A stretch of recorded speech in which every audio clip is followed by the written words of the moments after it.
And this is what I'm talking about, the assumption that if you're in a place like that, you obviously are the help.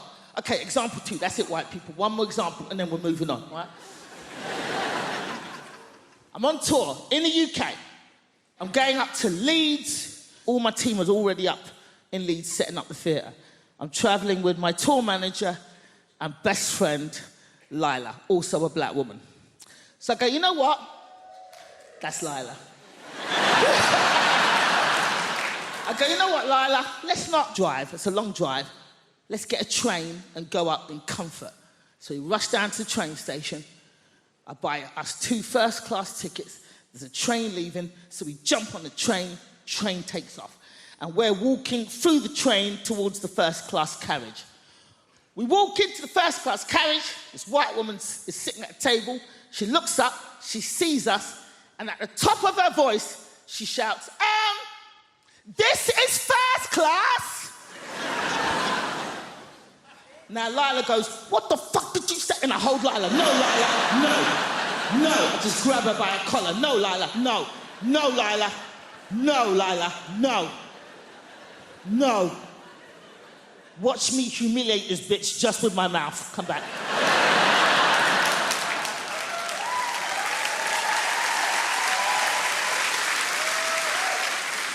So at the top of my voice, I say, thank you, lady.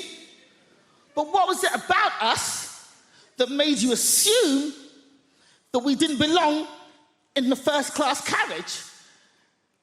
She starts to fumble. Everybody on the train just kind of leans up from behind their seats.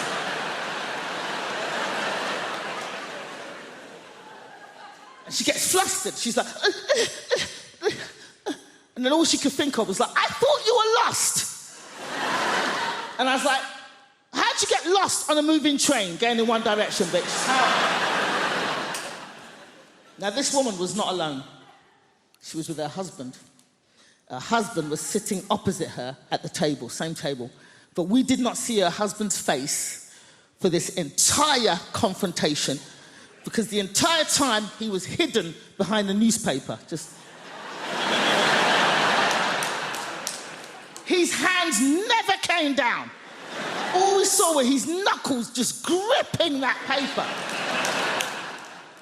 And they were in their 60s. So they'd obviously been married a long time, and he's behind that newspaper going, ah! Nosy, big-mouth cow! 30 years we've been married, and every day of those 30 years I've said, mind your own fucking business!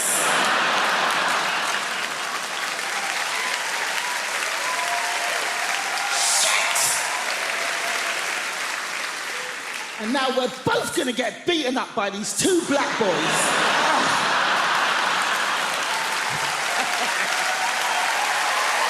I'm gonna explain the concept and naked attraction to you, and you're gonna think to yourself, Suze, previous to your gig tonight, did you nip outside and smoke some crack? Because that's how mental it is.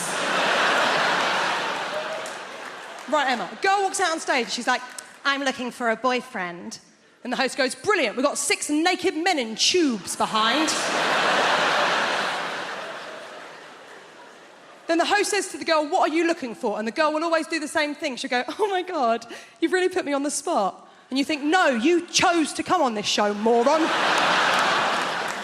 She goes, well, I guess I'm looking for a boyfriend, but also a friend. I really like going to European city breaks, maybe someone that likes travel. And I really like music gigs as well, so maybe someone that likes music. And I guess if I'm being really honest, what I'm looking for is love. And the host goes, brilliant, let's see if you can find love by judging dongs. Okay?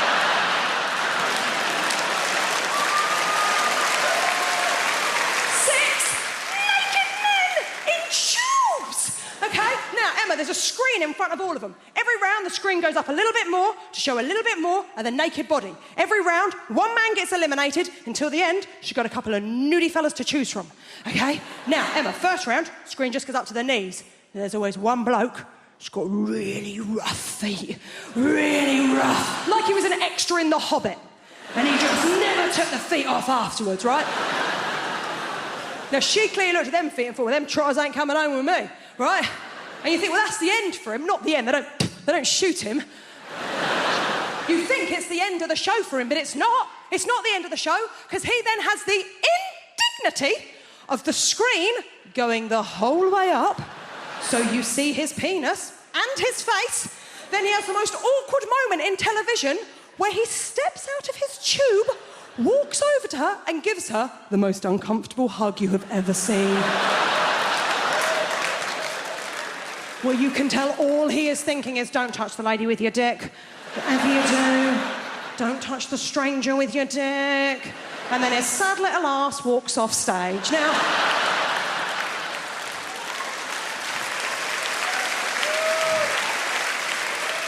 the next round, the screen comes up to the waist. And let's be honest, it is the round we are all watching for. It's cock-a-clock. Now, it's not going to come as a surprise to any of you. There's a lot of people in this evening. I bet it doesn't come as a surprise to one person in this room. I ain't seen many willies. I ain't seen many of them. I ain't seen many willies. I'm not a connoisseur when it comes to willies. I was straight for a month when I was 18. I don't have the wrists, okay? But even to me, even to the untrained eye, there was one that I was like, oh, there's something up with him. There was something just not quite right about it. They're not meant to have a corner, are they? Halfway through, it had like a proper corner. Now, she clearly looked at that one and went, ooh. She can't do that, can she? She's got to go work on Monday. She don't want to look a bitch on TV. So instead, she has to do a little lie. Emma, see if you can see where she went wrong. She went, I'm going to have to get rid of number 4. Kind of weird dick. I'm going to have to get rid of number 4 because the way that he's standing, he doesn't really look like a very confident guy. And I'm only really attracted to really confident guys. And I thought, he has his penis out on television. How much more confident would you like this twat to be? Oh, I want to be in a relationship. I want to try edible pants. You can't edible solo, they don't let you. I'm absolutely fascinated by them. Here's why. It must be someone's job to keep edible pants from being too delicious. Because they've got to be okay in context, but there's a team of scientists that's working day in, day out to make sure that none of us start craving them. Struggle being single. I'm a pick-me girl. Do you guys know what that is? A pick-me girl is a type of woman who's like me. I'm not like the other girls. Why? Because I like live music. Shackle me. I do like live music. Like sometimes I wonder if anyone's going to see the band Placebo thinking it was The Cure. So I do think about that stuff.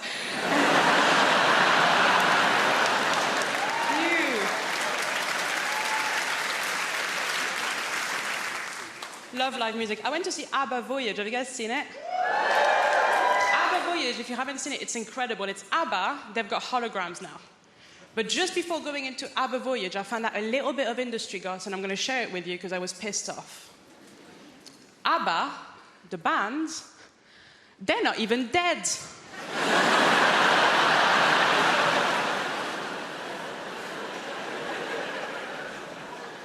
And they've got holograms, is it? You can't have holograms if you're alive. Hey, ABBA, go to work.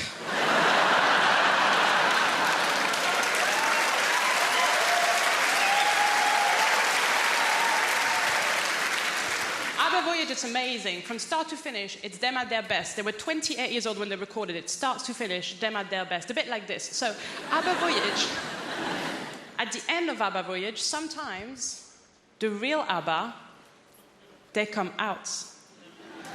But the problem is that at this point in your life, you've only known them as hot 28-year-olds.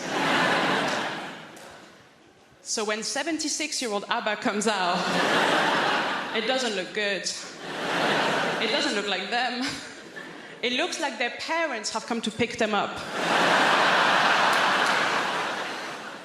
I am a pick-me girl. I lie about my interests constantly, I do. My new thing now is I pretend to like football.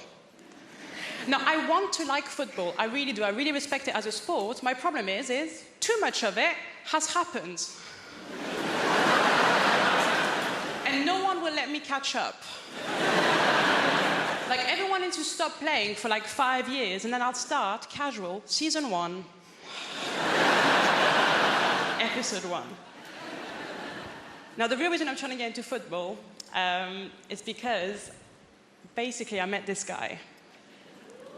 Thank you. And, oh my God. So he told me that he could have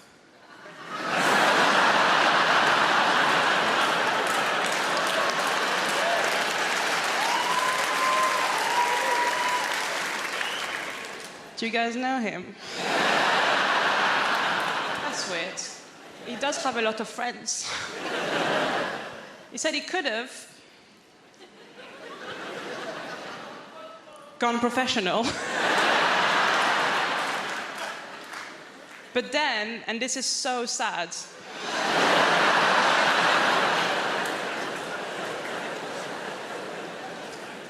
just before the trials,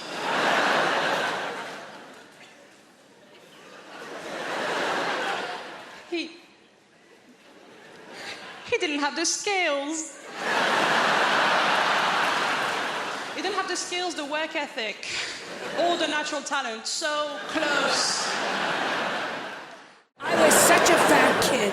My mother used to buy bathing suits with blowholes in them. It was just... But my parents... I don't want to go into my childhood here because it's wrong. My parents hated me, okay? We're all going to hear the story, aren't we? My parents hated me too.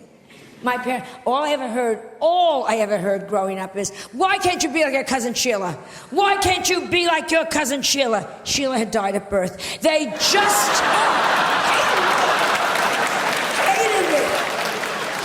Whenever we would go, like, in front of a street, each parent would take my hand, hold our hand, we're crossing the street, and then they'd swing me into the traffic. They used to say, take candy from strangers. Ask the funny man in the raincoat, does he own a van? It's just... No, I had a very bad childhood, and that's because, and I'm sure none of you give a damn, but I was the only Jewish kid, this is the absolute truth, growing up in an all-Catholic neighborhood. You know what that's? The Irish people. Only Jewish kid in a Catholic neighborhood. You know what that's like? You were all doing Hail Marys, I was doing Hail Murrays. I mean, it was just... No Christmas tree? No Christmas tree. Do you know what that's like when you're the only kid without a Christmas? Because everybody has Christmas trees. And nowadays, it's like, well, we do it for all faiths. It's such bullshit. Yeah, we walk into an office building, and there's a Christmas tree, and there's a menorah. Bullshit. The Christmas tree goes up, up, up, up, up, up, up, up, up, up, up. There's like a little shitty menorah with 2 orange lights that some angry Puerto Ricans lit backwards. I mean, yes! Juan, you lit those lights backwards. Fuck you, you killed our Lord. I mean, it is just... So, I'm at the age where I figure, screw it, I'm gonna have a Christmas tree. I got the biggest Christmas tree I got a 2-story high Christmas tree. I put everything you could think of on that. Up, up, up, up, up, gorgeous, gorgeous, gorgeous. On the bottom, I got the manger. I got the whole goddamn thing going there, the wise men, the sheep. And the only thing is, I have the baby, but I'm Jewish. I got him a nanny. It was just, oh yes. And I redressed Mary. She didn't look good. That stupid thing over her head, come on.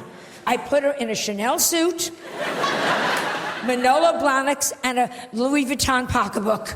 You're the mother of God. Look it. It is just... Am I wrong?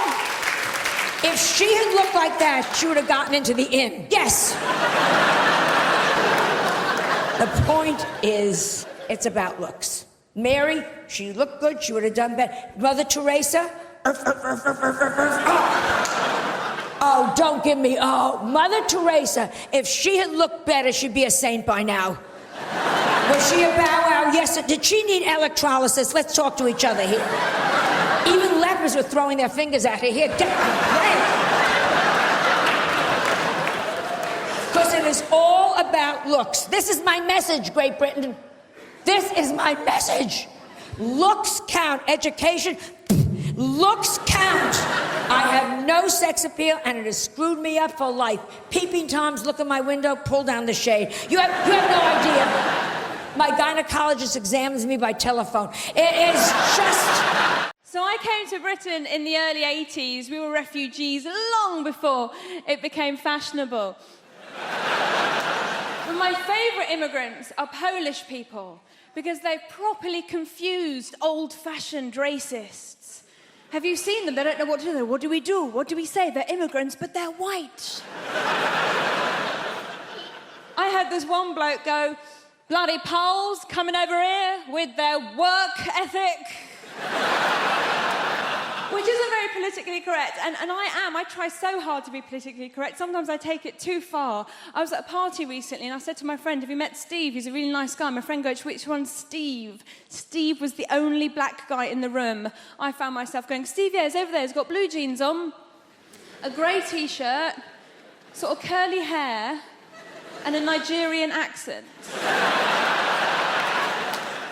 And once I was performing at a comedy club and there was two black guys in the front row, like you two, but men and black. You are a man, sir, I'm sorry. It's the lights.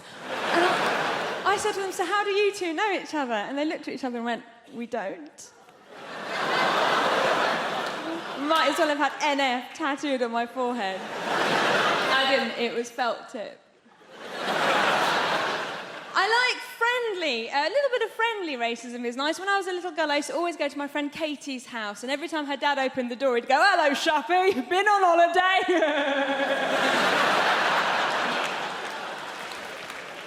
So, I have a little boy, I have a baby boy, I'm a mum, and I'm looking at you, some of you are so young, I could be your mummy if I lived somewhere rural. Like a lot of women, I got to my 30s and I thought, I've got to have a baby now. Why, my mum's still young enough to look after it for me. And I went to all the antenatal classes, and this woman came up to me, one of the other mums goes, oh, how are you planning on losing your baby weight? And I was like, well, I was just thinking of having the child. And she was like, oh, I'm going to be a yummy mummy. I'm going to lose all my... Yummy mummy, that's just like a middle-class way of saying MILF. I was so happy when I found out that I was pregnant. And we had a scan and we knew that it was a boy. And people said to me, why did you find out the sex of your baby? Didn't you want a surprise? Well, it's going to be a boy or a girl, do you know what I mean? The only surprise would have been if it was a puppy. And there are no puppies in my family. There's one goat, it's not a blood relation. Thank goodness I have a child now. It was no fun being a broody Iranian woman. Every time I said to people, my body thought's ticking, they'd hit the ground.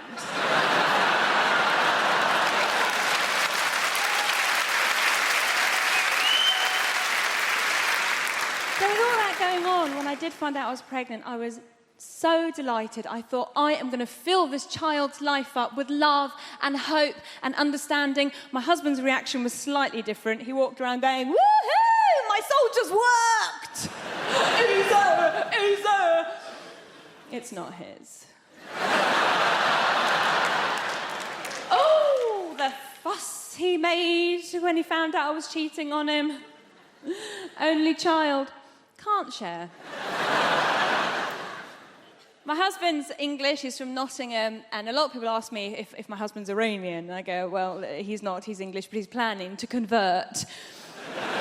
His family are absolutely lovely, and when they first met me, they kept going, oh, Shappy's so exotic, she's so exotic, which means foreign, but not in a way that we hate.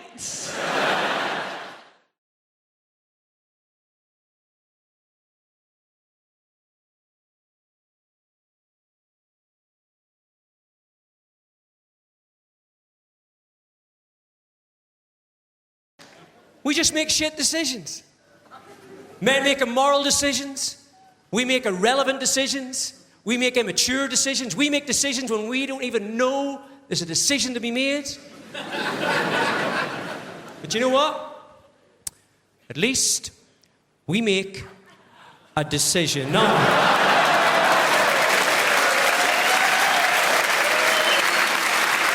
Yeah. Let's try this one on with the class, will we, eh? Look at all the couples sitting there now. Look, you listen to him. You listen to him. I went to see Patrick Healy the other night. Was he funny? No, but he was true! Is it just me? Am I an indecision magnet? Eh? Honestly, I can get all sorts of women. Can I get a woman who will make a decision? I'm not talking big decisions. I'm not talking should I murder your man, move to Australia. I'm talking everyday decisions. What do you want to do tonight? No, I don't know. What do you want to do? Well, I don't know, we go for a takeaway, or we could get a movie, or go for a meal. What do you want to do? No, I don't know. What do you want to do? So you go to the restaurant, the sommelier comes over, would sir like red, would sir like white? Oh God, I don't know, maybe the red, but then the red stains my teeth. Maybe the white, but hang on, are you having the fish? Because if you're having the fish, then you should have the white and I'll have a little sip. Oh, I don't know, I'm really not sure. Just the red, please, yeah. Save yourself, go for it, I have to live with this, okay? Gets to the starter. Oh, I don't know. Maybe the duck or the prawns, or the duck and the prawns. Hang on, am I allergic to the duck? No. Did Jill like the prawns? Oh, I don't know. I'm not sure. I don't know. If you were me, what would you have? You by the fucking throat. That's what I have.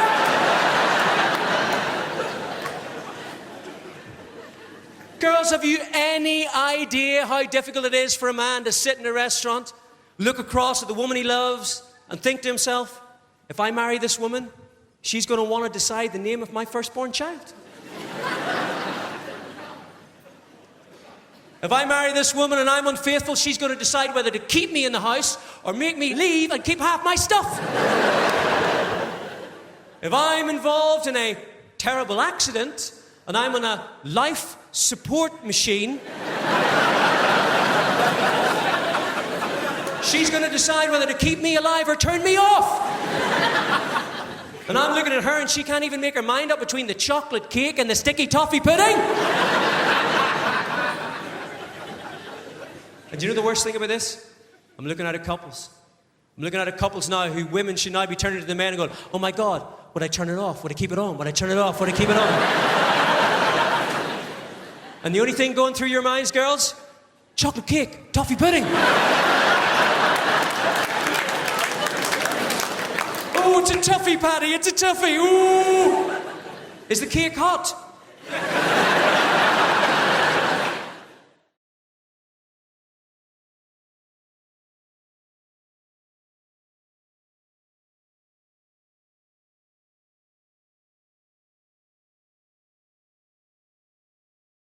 People ask me all the time, so Rich, how did you end up becoming a comedian? And I always say, why do you say end up, like I made a mistake? It's kind of a polite conversation you have with a tramp. So fella, how'd you end up in a skip? It's the most fantastic job in the world, right? You make people laugh, you fella, with all that stress on your face. Look at you, sit in the front row trying to get the jokes before anyone else. How desperate are you for comedy, my friend? Well, you people, Brits, but... Oh, I'm sorry, what? I wasn't expecting a response. Do you work? I'm a student. A student, all right. No more questions, Your Honor. It's very easy, no heavy lifting. Yeah? Why don't you think about being a comedian? What are you studying? History. History. That goes back a long time, doesn't it? Why don't you try American history? A couple hundred years. Boom, you're done. Listen, here's the thing, all right? You just say intelligent things stupidly. That's all there is to being a comedian. Or maybe it's stupid things intelligently. It's not rocket surgery. I'll tell you that right now.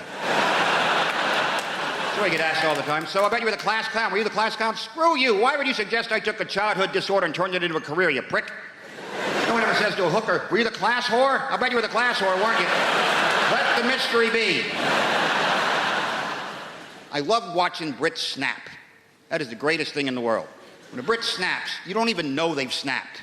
It's not like Americans who take out 8 or 9 people with a high-powered rifle because they're social animals. Brits snap and you go, 2 hours later thinking, I think that guy snapped while I was talking to him. At that point where he crushed the pint glass with his hand, he was a bit pissed off. That's why when it comes to a war on terror, something we invented, the war on terror, because Brits would never have a war on terrify, because what's not terrifying to Brits? Everything. They just don't show it, right? Brit, you've had giants plucking your daughters out of villages a couple thousand years ago. Look that one up, history boy. It's true.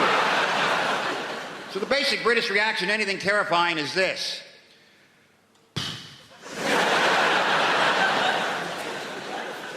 How much is this going to cost? You can't really terrify. That's why I'm pretty sure the war, the whole terrorism thing, I think the terrorists have just kind of given up on Britain, because what can they possibly do, right? Listen, I would never compare the scopes of tragedy of, say, the World Trade Center to the bombs that blew up in London, but the reaction is completely different, right? America still has this entire culture of fear about terrorism. It's basically manifests itself by terror alerts being scrolled across the bottom of the TV screen by color. No explanation whatsoever. Just today's terror alert is orange. Now back to our show. What the hell was that? What does that mean? Orange, that's hunting accidents, roadworks, right? That's not good. It means be very, very aware of terror. So dwell on it now and then. Whereas in Britain, they blow up the buses in London. Next day, people are back at the bus stop waiting for the bus, right? And complaining about it because they're Brits. Bus is late. I mean, it's late. The one yesterday blew up. Yeah, well, that was yesterday. Today's today. I live in the present and the bus is late. That's why when you watch a Brit snap, right, you got to get really close to them. They'll pick a high street and just corkscrew for a while. That's...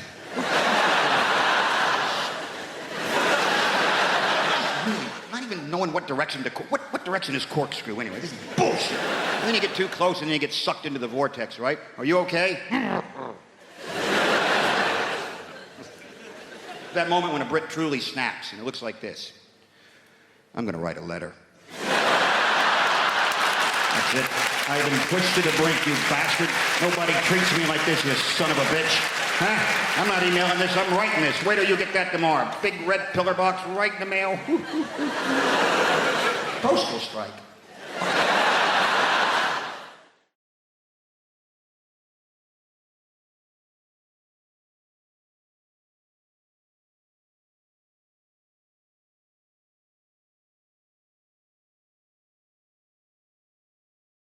I realise that some of you will have seen me come out with a microphone, may have become concerned. Oh God, Asian comedian. It's going to be banging on about being Asian the whole time. Please don't worry, only about 10% of my stuff is based on me being Asian. All right? The other 90% is based on my issues with white people.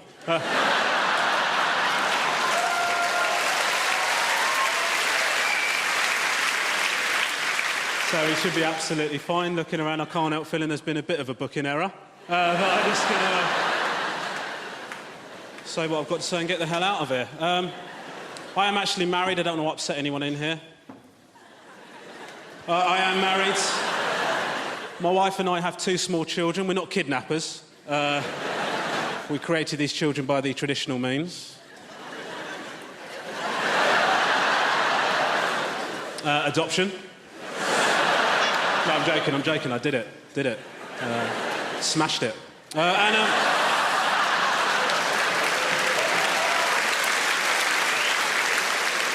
wife is white, I'm genuinely Asian, I haven't just browned up for tonight's show. And so, our children are mixed race. And a game that we've started playing is we've started getting our kids to pick a side. So whenever we're watching the Jeremy Kyle show, just point at the screen and go, that's white people for you, kids, isn't it? I have got no idea, mate. And whenever we go to an Indian restaurant, my wife will go, smells like daddy.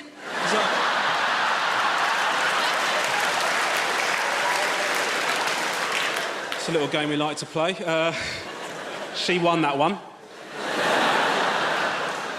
I'm going to be honest with you, I've overreacted to racism in the past. I'm not going to lie. I was getting my hair cut. It was an extremely hot day. I was complaining about how hot it was. This guy's sitting in the bar, as he turns to me, he says, oh, I can't believe you lot. I can't believe you lot. You come over here, did you, eh? Yeah, you do. You come over here, then you complain about how bloody hot it is, didn't you, son? And I thought, oh, my God. I'm going to put this idiot in his place, assuming that I'm an immigrant. So I said to him, well, actually, sir, the climactic conditions in Crawley, where I originated from, are very similar to the ones that we're experiencing here. Just goes to show you. To which his genuine response was, bloody hell, mate, you're picking up the language brilliantly, aren't you?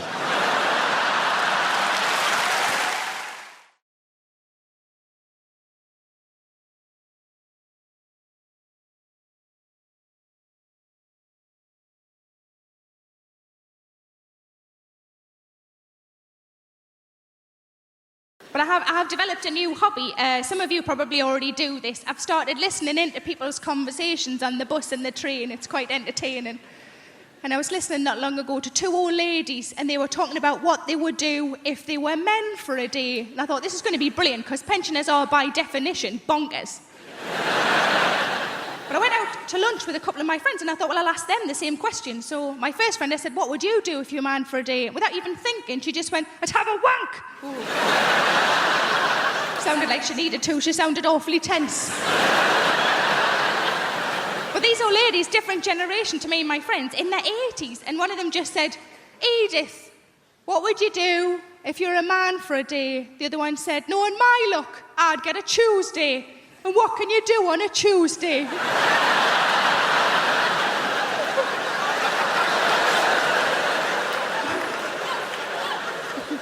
My second friend, I said, what would you do if you're a man for a day? She just said, I just do everything. And I thought she meant like in a sexual way. And I said, is that what you mean? Like you just do everything? And I said, is that what you mean? She went, no, just all the little jobs round the house. But I've been trying to go on a diet. I'm not really very successful. But I find that whenever I go shopping and I can't get into things, you know, when you try clothes on and you're the size you weren't expecting to be, I just come home and I put on a song, and the song is Big Girls Don't Cry. You know the song? There's a couple of versions of it. Big girls don't cry. Such a load of rubbish, that, isn't it? Big girls don't cry. Yeah, they do. Cry because they're fat, cry because they can't get a boyfriend, and they cry because there's no trifle left. But I was on holiday in Spain last year, and I'm bragging, I know, and outside the hotel was a lovely pool, and I wanted to go in the pool, of course I did, but I'm not overly confident with my figure in a swimming costume, and I was watching the women who were walking in the pool, and these were like tiny, you know, these wafer-thin, tiny women. And I thought, I'm not going to walk in with one of them. If I walk in with one of them, people are going to think I've bloody eaten one. And I wouldn't anyway, because there's no meat on them. So what I decided to do instead is just to walk in with the children, because kids are all really fat these days. If I walk in the same time as a 9-year-old boy who's got bigger tits than me, nobody's looking at me anymore. But like I say, I don't have kids, and most of my friends don't have kids, but I think if you ask any woman who doesn't have kids, what would worry them about having kids would always be childbirth. It's quite a reasonable thing to worry about childbirth. From what I understand, it changes your downstairs, doesn't it? It changes your downstairs. I quite like my downstairs the way it is, thanks very much. Certainly don't want a bloody extension. But it's bound to change though, isn't it? Because you're forcing a person out. That's what you're doing. You're forcing a person out. I've never forced a person out. I forced a couple in.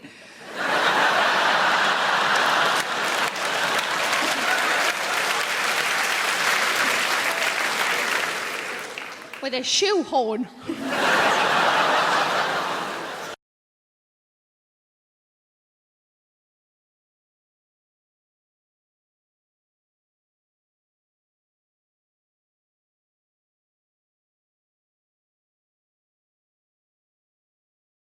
This happened to me recently on a bus, hungover, public transport, sweating, purple eye bags, no free seat.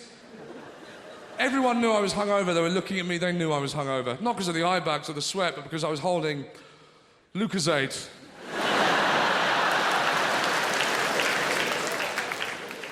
Let's get this straight now. Lucozade is not for sport, is it? Come on. Is it? No. You see the ads? The ads, all these blokes, 8-pack, top off, running on the treadmills. Why isn't a body connected to a machine? Lucozade Sport. We all know Lucozade is for the hangover. That ad should just be a man on a bus crying. head against the bus window. Just...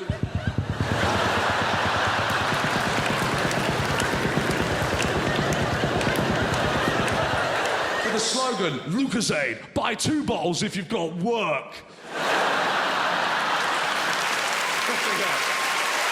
Then I'd buy that.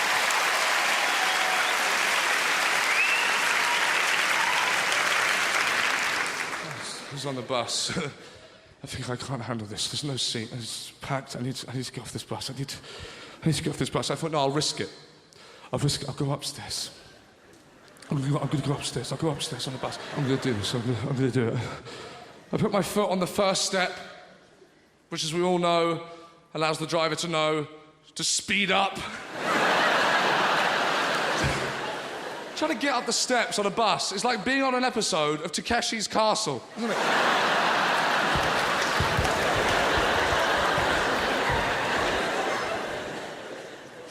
I got to the top of the stairs. No free seat. There is no moment in life you look a bigger dick than when 38 people are looking at you and all they see is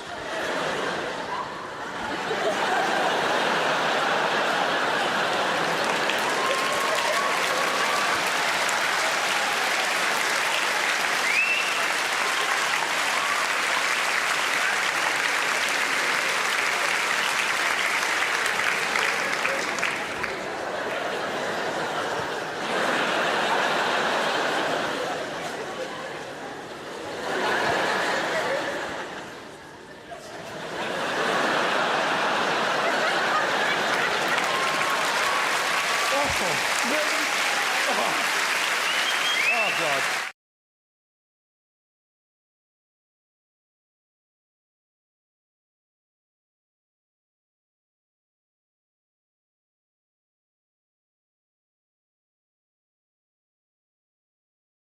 So I've moved house recently and now I have a wife. Thank you. I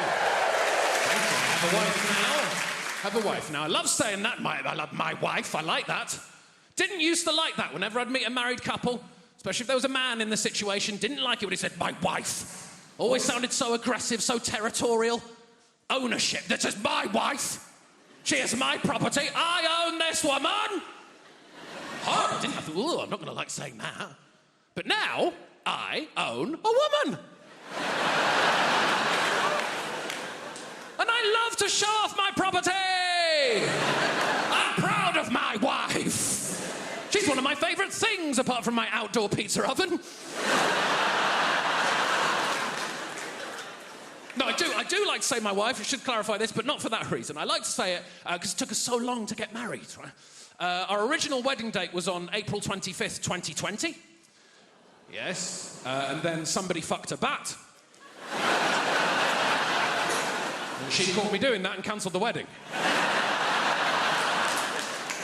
Proper joke! 3 weddings cancelled. 3 weddings cancelled! Awful, very stressful. The first one, the worst, obviously. By far the worst. We got a call from our venue about 2 weeks before the wedding was supposed to happen, and they said, it's just not going to happen. We're cancelling all of our events. We're so sorry, right? It's about 2 weeks before the first national lockdown, they called us and said that. And that is devastating, to be told that you are not allowed to marry the person that you love most in the world, that you want to spend every single minute of every single day with.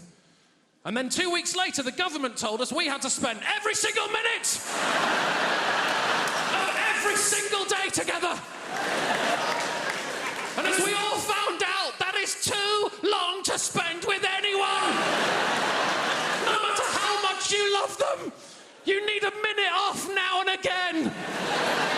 It's done mad things to our relationship. We're basically the same person now. We share everything, especially since we've got married. Don't know if you know this, if you're about to get married, I'm going to let you in on something. You have to share everything, including, and I didn't know this was one of the rules, a Google Calendar. No one told me. I got a bit of a shock. 2 weeks after we got married, I was in a meeting with people at work that I didn't really know that well. Work people. Practical strangers. At the end of the meeting, we had to go round the table and read out what we had coming up in the week following so we could put a new meeting in. I announced to this room full of practical strangers that the following Wednesday I had my smear test.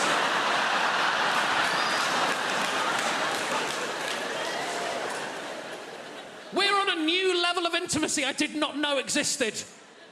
And I like it, but you do leave things behind at the previous level of intimacy. Don't you? You do leave some things behind. Like, we know each other so well now. We've lost that sort of exciting, unknown, sparky, sexy thing. That's dead. I'll tell you the moment that went, I know the split second. It was lockdown 1. It was in our bathroom, our bath's directly next to our toilet. I needed a piss, so I just went for a piss. She turned around, looked me directly in the stream and said, "You need to drink more water."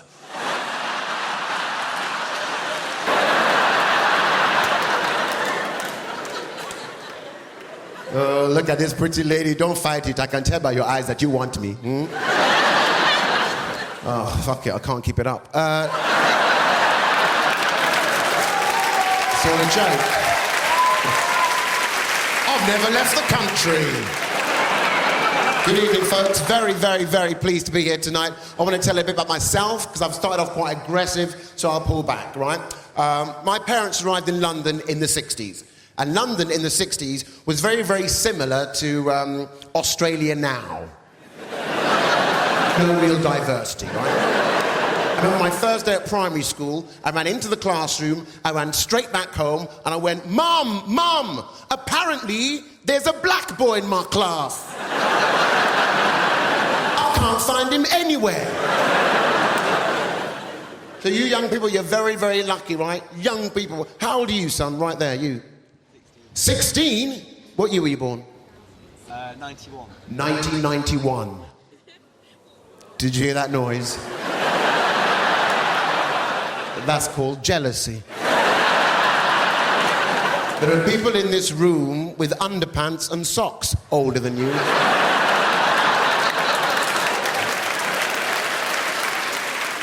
Where are you from, child? Where are you from? London. London, big place. Scale it down. I'm not driving a minicab. Let's work together.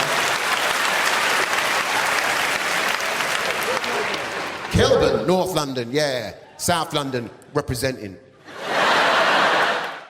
A lot of people know that I used to be a bouncer, which, if you didn't know, I imagine that's come as quite a surprise. What? I was. Problem is, I still look like a bouncer. There's about 12 of you in here that showed me your tickets, and people still treat me like a bouncer. I went out a little while ago for a drink. I'm in the bar's hot, so I went outside, get some air, send a text message. So I wasn't stood there very long. I looked up from my phone and a queue had formed. That's the kind of... I had to learn how to be a bouncer while being a bouncer, which is like the worst place to learn how to do that job, especially when people think you can fight. I accidentally got a reputation that I could fight. I was 19, it was in my local bar, and I was drunk. I was really drunk. I'd had like 50 beers. I had 3. You know I had 3. I realised about that line, like, as you get older, you think that line's going to stop. It doesn't. It just changes. Like, do you remember being 19 and you go out drinking with your friends and you have, like, 3 Budweisers and you're comatose, but your friend says, "How many drinks you have last night?" You're like, 50. Then you get into your mid-30s and you actually go day drinking and consume 50 pints and then come home and, like, throw up on a cat and go to the toilet in the cupboard. But the moment your partner says to you, "How many drinks did you have last night?" You're like, 2. I think that second one was a bad one. I was really drunk. I was that level of drunk where I've now gone to the toilet and now I can't stop going to the toilet. Like, have you ever been that drunk? You've broken the seal and now you can't stop pissing. It doesn't even look like piss anymore, does it? It's so clear. It doesn't it? It doesn't look. Have you ever had that drunk thought where you're like, taste it? Can't me neither. Unless you have. I haven't. You, because right, that's disgusting. Why would you bring that up? I haven't.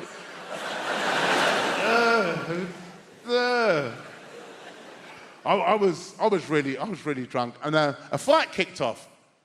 This guy threw a drink in this lady's face, and then he punched a bouncer and tried to run out of the club. And as he's gone to run out, I've gone to lean on the bar because I need a nap. And he tripped over my leg and hit his face in the bar, knocked himself clean out. Now, I'm stood over this dude. And I'll be honest, I was just trying to figure out if I was in the toilet yet or not.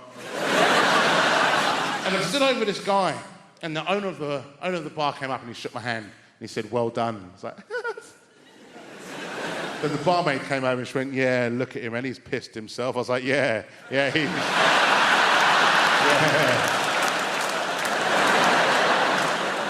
Yeah, he's definitely did that.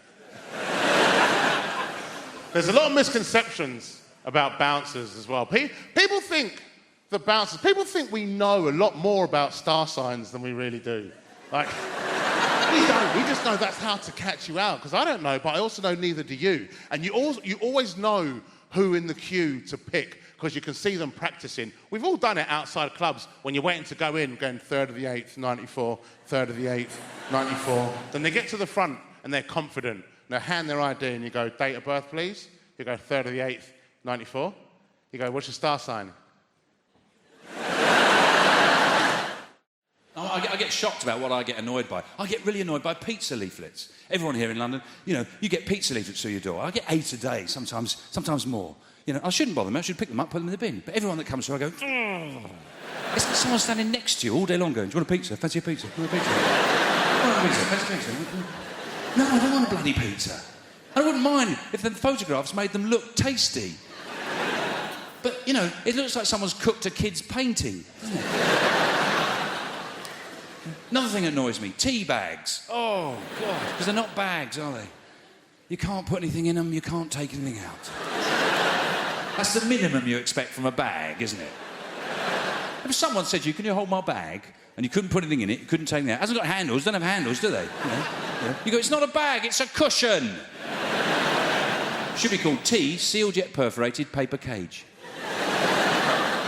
Suppose they can't fit that on the box, can they? I'd meet them halfway. Herbal prison of permeable mesh. I'm a reasonable guy.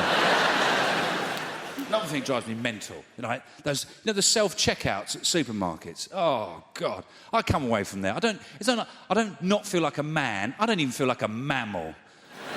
I feel like an amoeba when I come out of that place. Because nothing swipes, does it? I'm swiping, nothing swipes. OK, I won't have carrots this week.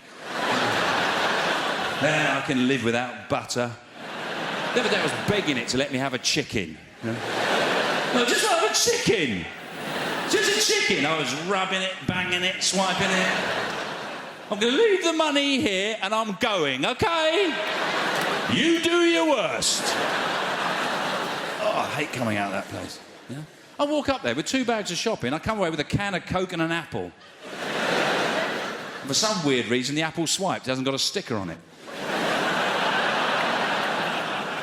It worries me. I get annoyed by the most... Do you know what really annoys me? Wrong numbers. People dial me up with the wrong number. But I don't get angry. What I do, and you should do this, it's great fun, I don't let on it's a wrong number.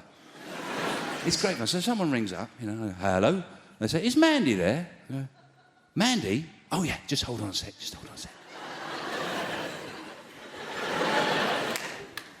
Mandy! Mandy! Get your ass up here now!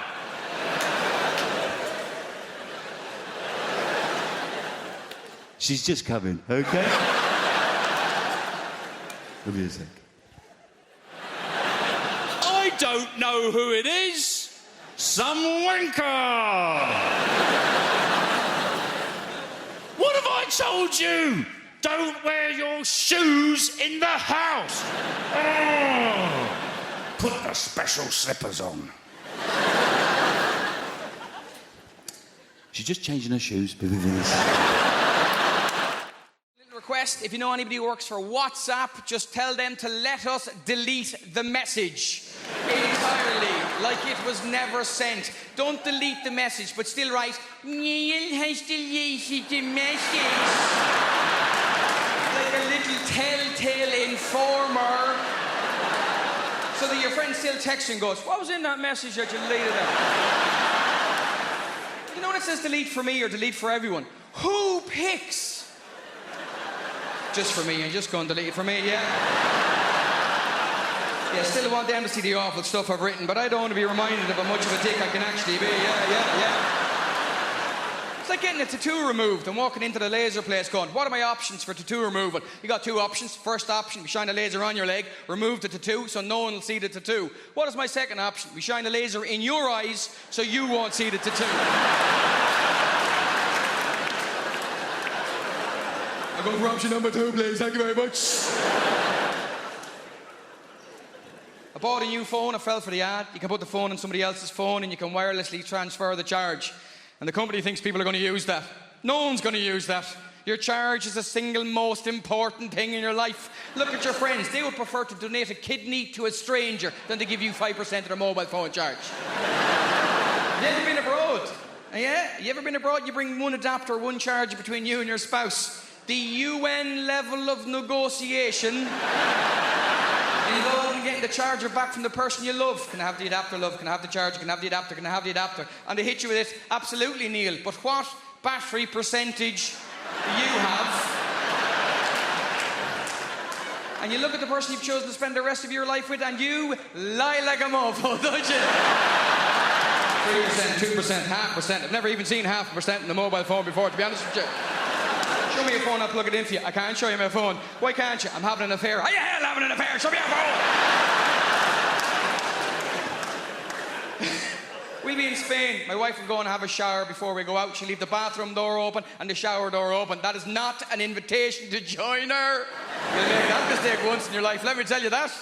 It's because she doesn't trust you to not unplug her phone and plug your phone in. And she's right, because that's exactly what you do, isn't it? You plug her phone back in towards the end, so you got plausible deniability. You plug out my phone. I did not plug out your phone. It went up by 2% after a half an hour shower. That is because Spanish electricity is different. You plugged it in during the siesta and the wires were asleep. That's how it works here. If I talk to you in the front row, hope you know I'm just messing. You get great answers. I had a farmer at a gig once. I said, what do you do? He goes, I'm a sheep farmer. I said, I read recently sheep can recognise individual human faces. He went, well, as long as they can't give evidence, I should be. I had a South African man at a gig in Dublin once. I said, where are you from? Big blonde guy. He goes, Cape Town. I said, Cape Town is beautiful and warm and sunny. How did you end up in Dublin? He went, I got in the wrong container.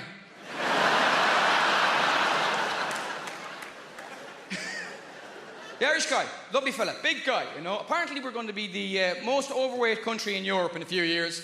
And they tell us this like it's bad news. Oh, it's a catastrophe, it's a disaster. It's good news, ladies and gentlemen. Only 180 years after the worst famine in Western Europe. I call that a comeback, ladies and gentlemen. No one else has bounced back like we have. Those people in Pompeii just died. If they were Irish, they'd be selling lava lamps by now.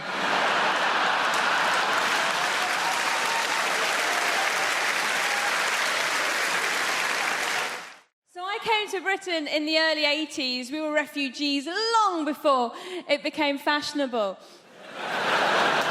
But my favourite immigrants are Polish people because they've properly confused old-fashioned racists. Have you seen them? They don't know what to do. What do we do? What do we say? They're immigrants, but they're white. I had this one bloke go, bloody Poles coming over here with their work ethic. Which isn't very politically correct, and I try so hard to be politically correct. Sometimes I take it too far. I was at a party recently and I said to my friend, have you met Steve? He's a really nice guy. My friend goes, which one's Steve? Steve was the only black guy in the room. I found myself going, Steve, yeah, he's over there. He's got blue jeans on, a grey T-shirt, sort of curly hair, and a Nigerian accent. And once I was performing at a comedy club and there was two black guys in the front row, like you two, but men and black. You are a man, sir, I'm sorry. It's the lights. And I said to them, so how do you two know each other? And they looked at each other and went, we don't. Might as well have had NF tattooed on my forehead. I didn't, it was felt tip. I like friendly. A little bit of friendly racism is nice. When I was a little girl, I used to always go to my friend Katie's house, and every time her dad opened the door, he'd go, "Hello, Shappy, you've been on holiday."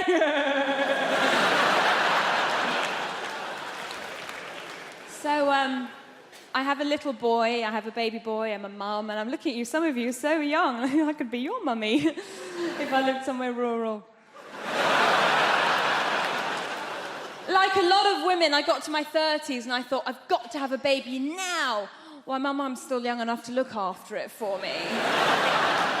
And I went to all the antenatal classes, and this woman came up to me, one of the other mums goes, "Oh, how are you planning on losing your baby weight?" And I was like, "Well, I was just thinking of having the child." And she was like, "Oh, I'm going to be a yummy mummy. I'm going to lose all my yummy mummy." That's just like a middle-class way of saying MILF. I was so happy when I found out that I was pregnant. And we had a scan and we knew that it was a boy. And people said to me, "Why did you find out the sex of your baby? Didn't you want a surprise?" Well, it's going to be a boy or a girl, do you know what I mean? The only surprise would have been if it was a puppy. And there are no puppies in my family. There's one goat, it's not a blood relation. Thank goodness I have a child now. It was no fun being a broody Iranian woman. Every time I said to people, "My body clock's ticking," they'd hit the ground.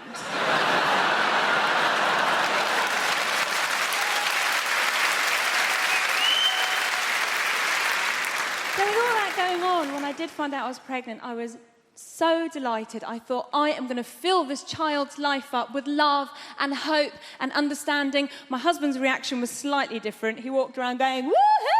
My soldiers worked!" Easy. It's not his.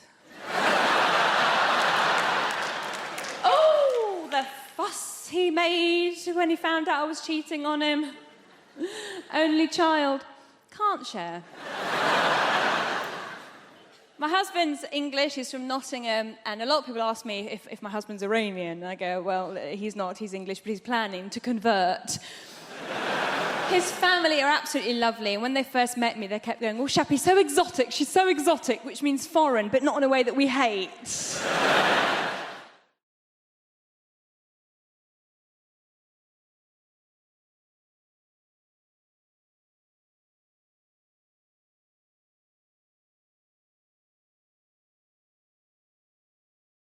I started learning French really young at the age of 8 or something in primary school, and our French teacher, to help it sink in our brains, used to play little games with us.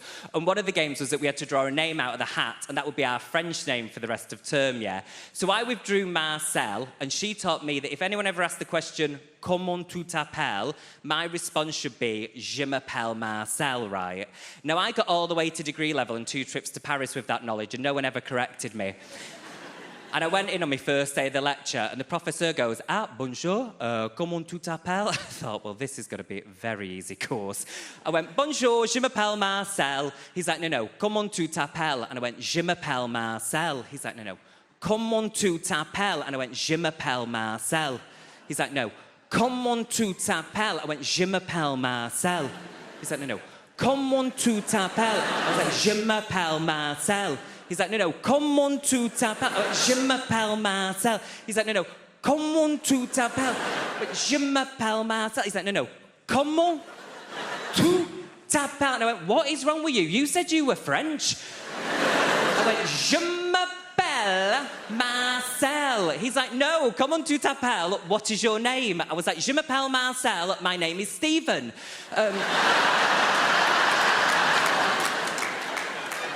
Educated. And as part of our course, yeah, we had to do a year abroad. Hold on. Gap year.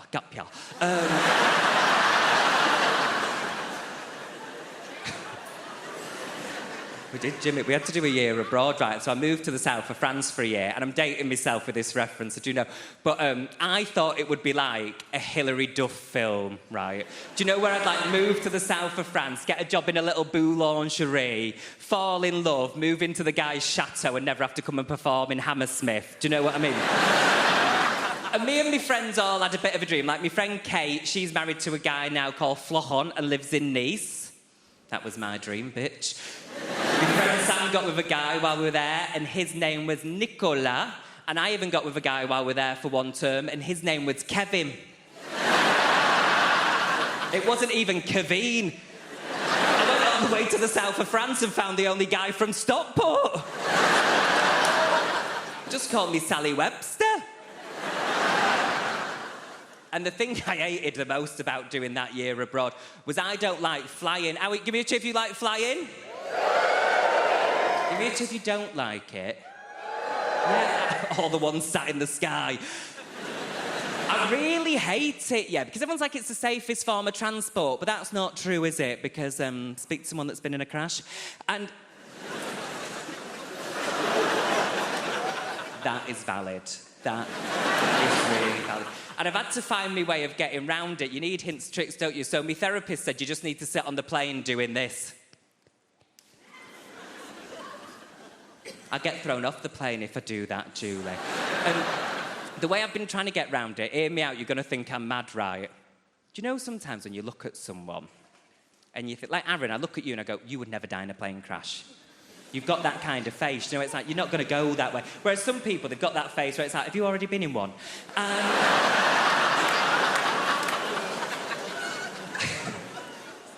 And I flew to Dublin this year, and it was the best flight I'd ever had, right? Because I found someone like you, Aaron. I found someone. Peter Barlow from Coronation Street was on the flight, and I thought, Peter Barlow's not going to die in a Ryanair flight. He's already been through too much.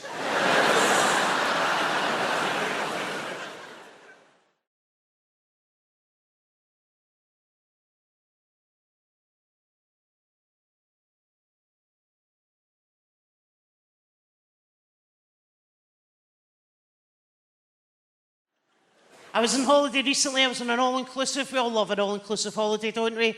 Oh, aye. Chips and gateau for breakfast. Yes.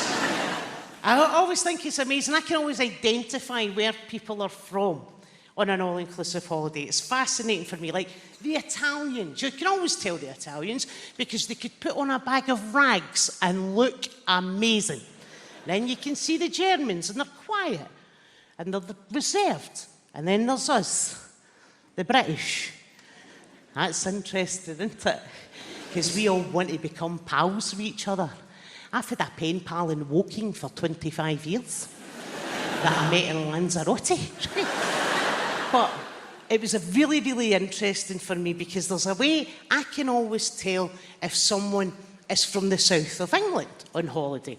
And it's I don't need to hear your accent, nothing. The way, number one, I will tell if you are from the south of England is it will be 9 o'clock at night. It's 28 degrees. The moon and the stars are out. And you come out wearing a wee jumper. Because it gets a bit chilly. It's 28 degrees. The moon's out. I'm Scottish. I'm like, past the factor 50 hen. I do not trust the moon burn. Get me the factor 50. Then there's another way I can always tell someone is from the south of England.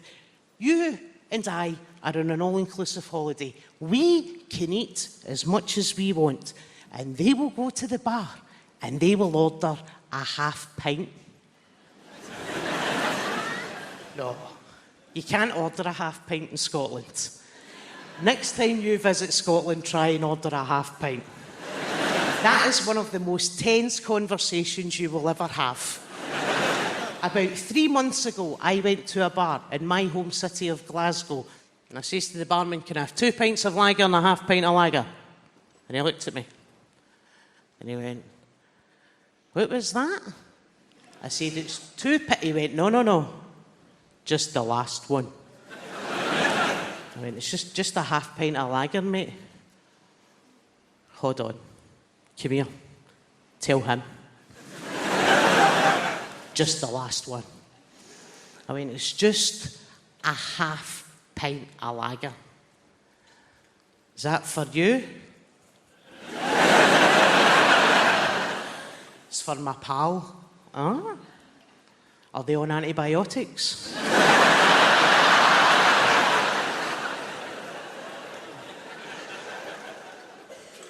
Are they pregnant?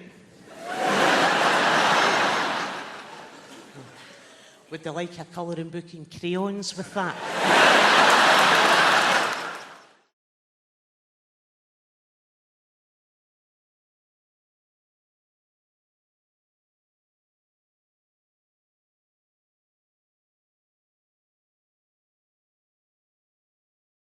You know, when I found out that I was going to do this gig, I immediately put together a message and I pinged it out on our family WhatsApp group to my husband and my children, because that is the kind of rock and roll comic I am.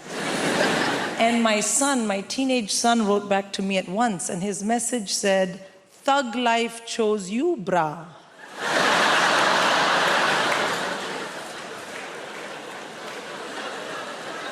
And I was like, oh shit, my child has joined a gang. I mean, what kind of language is this? Thug and bra. It had 2 R's, but he's a terrible speller.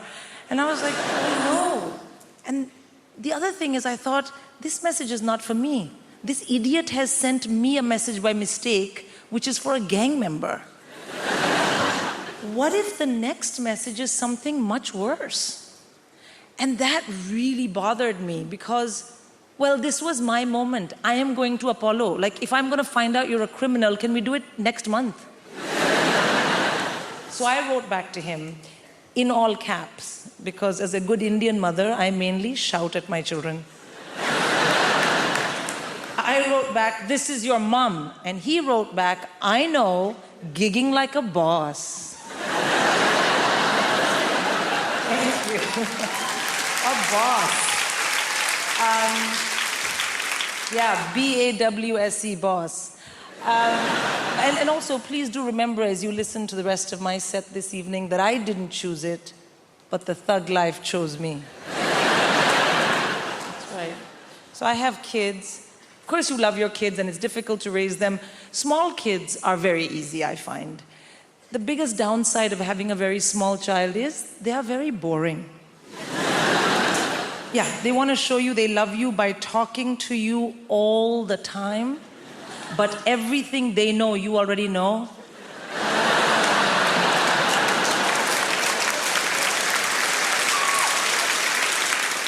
I mean, literally zero value add in any of those conversations.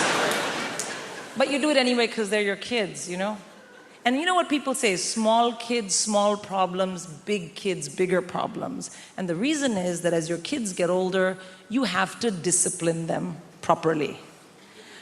And I find this very stressful because I'm born and raised in India. So what I consider robust, healthy, high-quality parental discipline is frowned upon in this part of the world. That's not true. It's illegal. I know because I have checked. And I want to have really well-behaved kids, but that is no use to me if I am in jail. So, I have to learn what you guys do here. And the big thing here is teach your kids about action and consequence using a multitude of techniques. So you have something called star chart. You know what star chart is? Yeah, no, let me tell you, sir. Star chart is you find something vaguely not negative that your child possibly might be able to do and then work it into the conversation and give them a star. Thank you for not kicking me in the face today. Here's a star. And then the other one, action and consequence, naughty step. You've been terribly behaved. Kindly go relax on the staircase.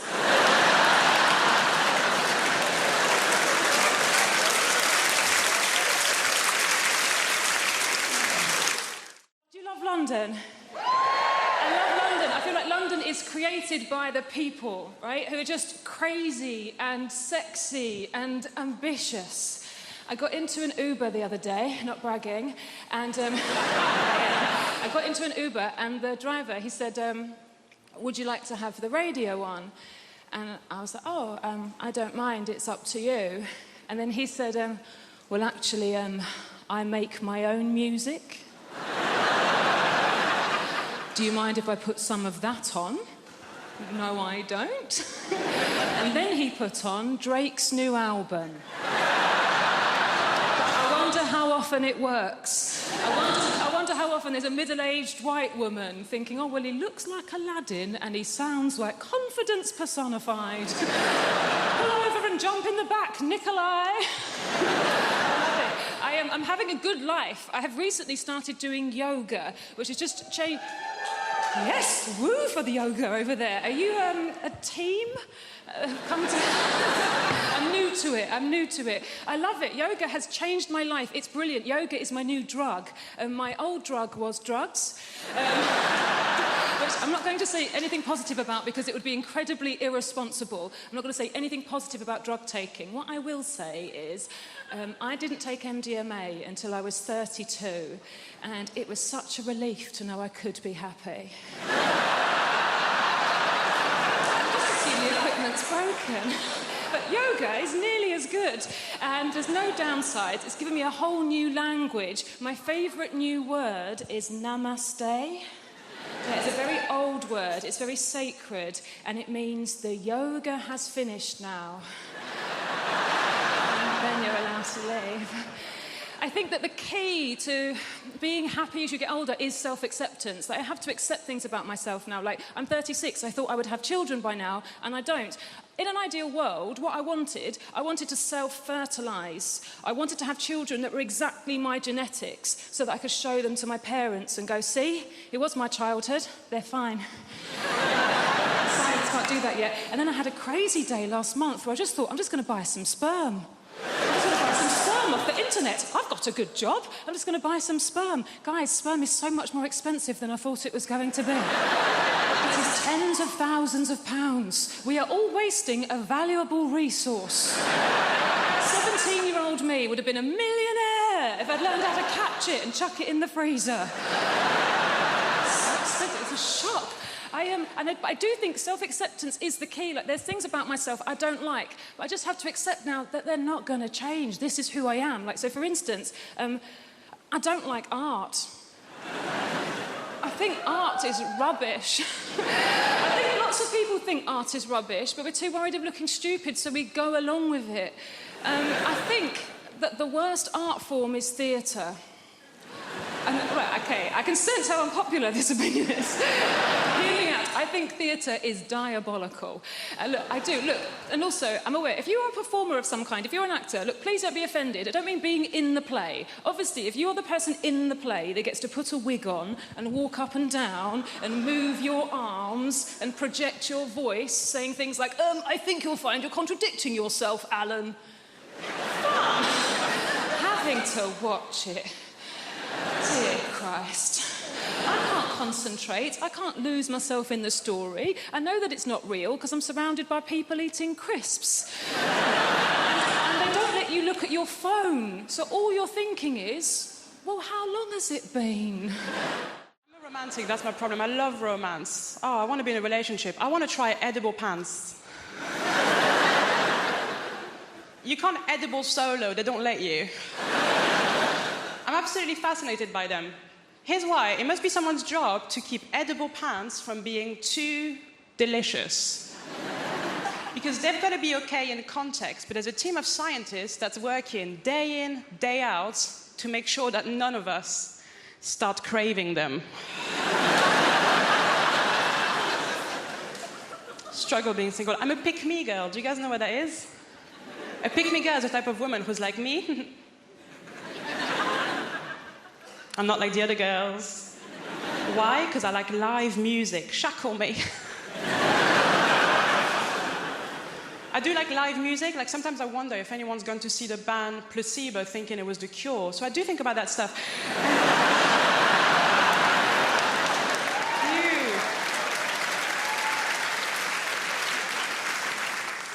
Love live music. I went to see ABBA Voyage. Have you guys seen it? If you haven't seen it, it's incredible. It's ABBA, they've got holograms now. But just before going into ABBA Voyage, I found out a little bit of industry gossip, and I'm going to share it with you because I was pissed off. ABBA, the band, they're not even dead.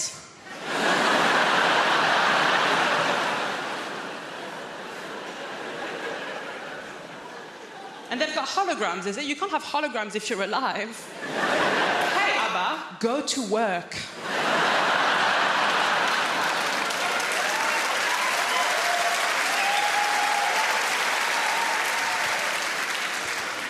it's amazing. From start to finish, it's them at their best. They were 28 years old when they recorded it. Start to finish, them at their best. A bit like this. So, ABBA Voyage. At the end of ABBA Voyage, sometimes the real ABBA, they come out. But the problem is that at this point in your life, you've only known them as hot 28-year-olds. So when 76-year-old ABBA comes out, it doesn't look good. It doesn't look like them. It looks like their parents have come to pick them up. I am a pick-me girl. I lie about my interests constantly, I do. My new thing now is I pretend to like football. Now, I want to like football. I really do. I really respect it as a sport. My problem is too much of it has happened. And no one will let me catch up. Like, everyone needs to stop playing for like 5 years, and then I'll start casual, season 1, episode 1. Now, the real reason I'm trying to get into football is because, basically, I met this guy. Thank you. And, oh my God. So he told me that he could have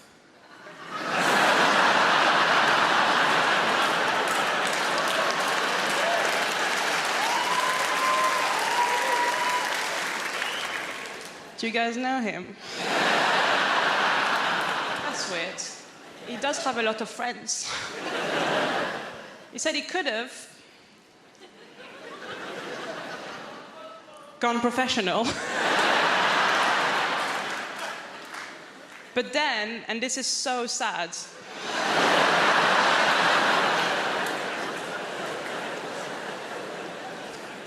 just before the trials,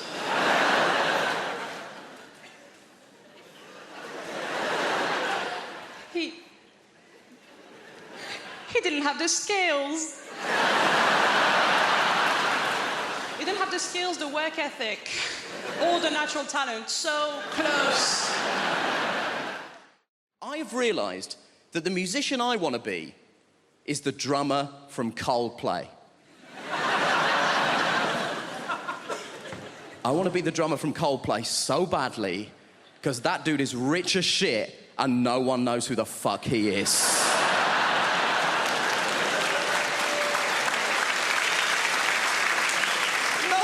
Who the drummer from Coldplay is. He could be here and no one would know. It could be you, it could be you, it could be you.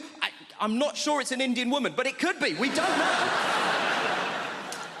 I'm obsessed with the idea that this guy has the best life in the world. And I was telling my friend about this, and she tried to tell me something that she was trying to portray as a bad thing. Apparently, he loves Game of Thrones, so he said to HBO, can I be in Game of Thrones? And they were like, yeah, man, you're the drummer from Coldplay. You can do literally anything you want. We'll restart The Sopranos if that's something that will make you happy, right? Now, he is in Game of Thrones. Confession time, I don't watch Game of Thrones, but even I know the Red Wedding is an important episode of Game of Thrones, right? He is in the Red Wedding. Guess what he is doing in the Red Wedding? He is the drummer in the wedding band. That is the extent to which this guy's anonymity is a borderline superpower. He is in the most famous episode of one of the most popular television shows in the world, doing the thing he is famous for, and no one noticed.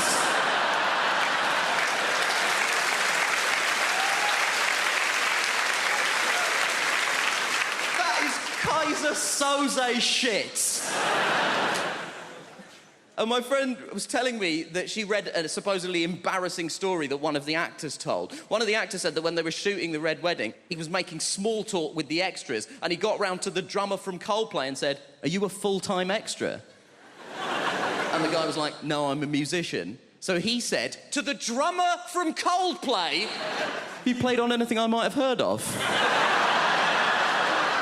To which the drummer from Coldplay was presumably like, have you heard of All Music? Because I'm basically the drummer on All Music. And my friend tried to tell me this, like this was a sad thing. She was like, oh, this guy's in Coldplay, but no one knows that he's in Coldplay. Isn't that sad? No. Because the problem with being in Coldplay is that people hate Coldplay. People hate Coldplay so much. And the people who hate Coldplay don't say things like, oh, it's not to my taste. They say things like this, I hate Coldplay! But what you mean when you say that is, I hate Chris Martin. No one is angry with the drummer from Coldplay. No one has ever been like, oh, the drummer from Coldplay! My life! And I know what you're thinking. You're thinking, Nish, why are you so obsessed with the drummer from Coldplay? There's 2 other people in that band. We don't know anything about them either. And you know what? You're right. There's a guitar player and a bassist in Coldplay. I wouldn't know them even if they were here. I assume it's you two, but only because he sat next to her and I spoke to her already. That's all I've got to go on at this point. They have the exact same life as the drummer, because I did a bit of research into this. Turns out Coldplay are one of those bands where they split the royalties equally. So they have the exact same life as the drummer, apart from one detail. They have the exact same life as the drummer. They have the same level of wealth, access, and anonymity. But crucially, the drummer is sat down.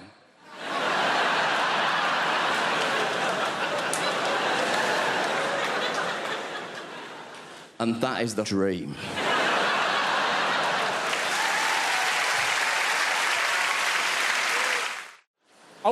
I wouldn't go down on a man with a vagina. Or, absolutely not. All on a man. No. Because a man's vagina would be disgusting. Like, I think it's a good thing that most women are born with them, because you look after stuff. Like men, no, thank you. No. People get so angry though, man. Like, I always used to say the LGBT community, and then someone threw a bottle at me for not saying LGBTQIA+. And it's like, mate, I'm on your team. I just didn't know. Like, I didn't miss you out deliberately. Give people some credit. You've named your community after a bloody Welsh village. I'm not going to get everything right first time. Like, also, does anyone know what the A stands for in LGBTQIA? The A? Anyone? Asexual. Yeah. Now, that baffles me somewhat. Like, I don't understand why those people would want to be part of the same group, because that means at Gay Pride, you've got people who are like, I'm not ashamed, I'm proud, I'm a man and I love men, you know. I'm a woman, I have sex with women. And then you've got these people at the back who are like, I want no part of this filth. Like,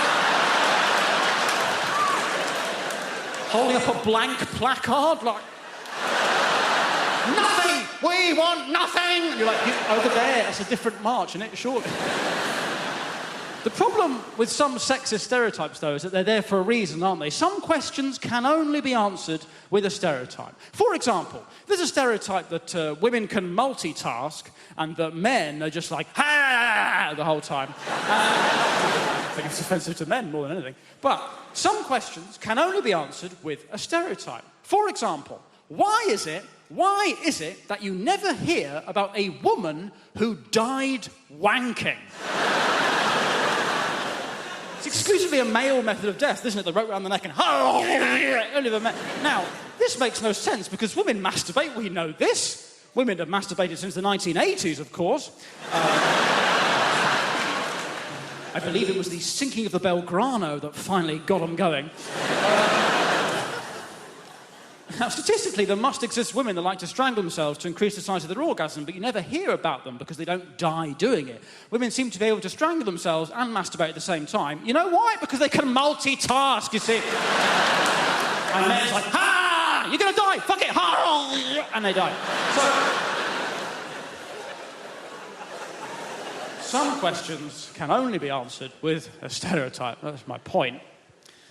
But these stereotypes were obviously used in the past to kind of make life harder for women. But now, some people think maybe life is harder for men because of the whole Me Too movement. I don't know about that. But what I do know is that no man could deal with the Me Too hashtag. Like, no, not even the really woke, liberal good guys. Like, I've got a friend who's a real good guy, you know, like one of them.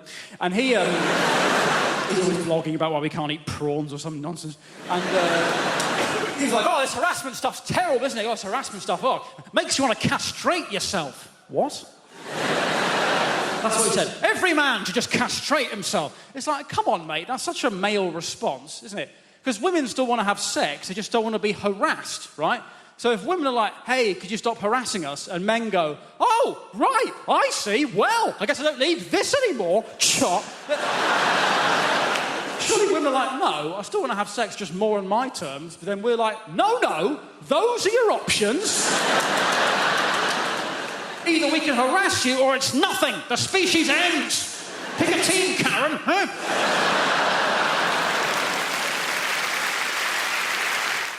I was such a fat kid. My mother used to buy bathing suits with blowholes in them. It was just...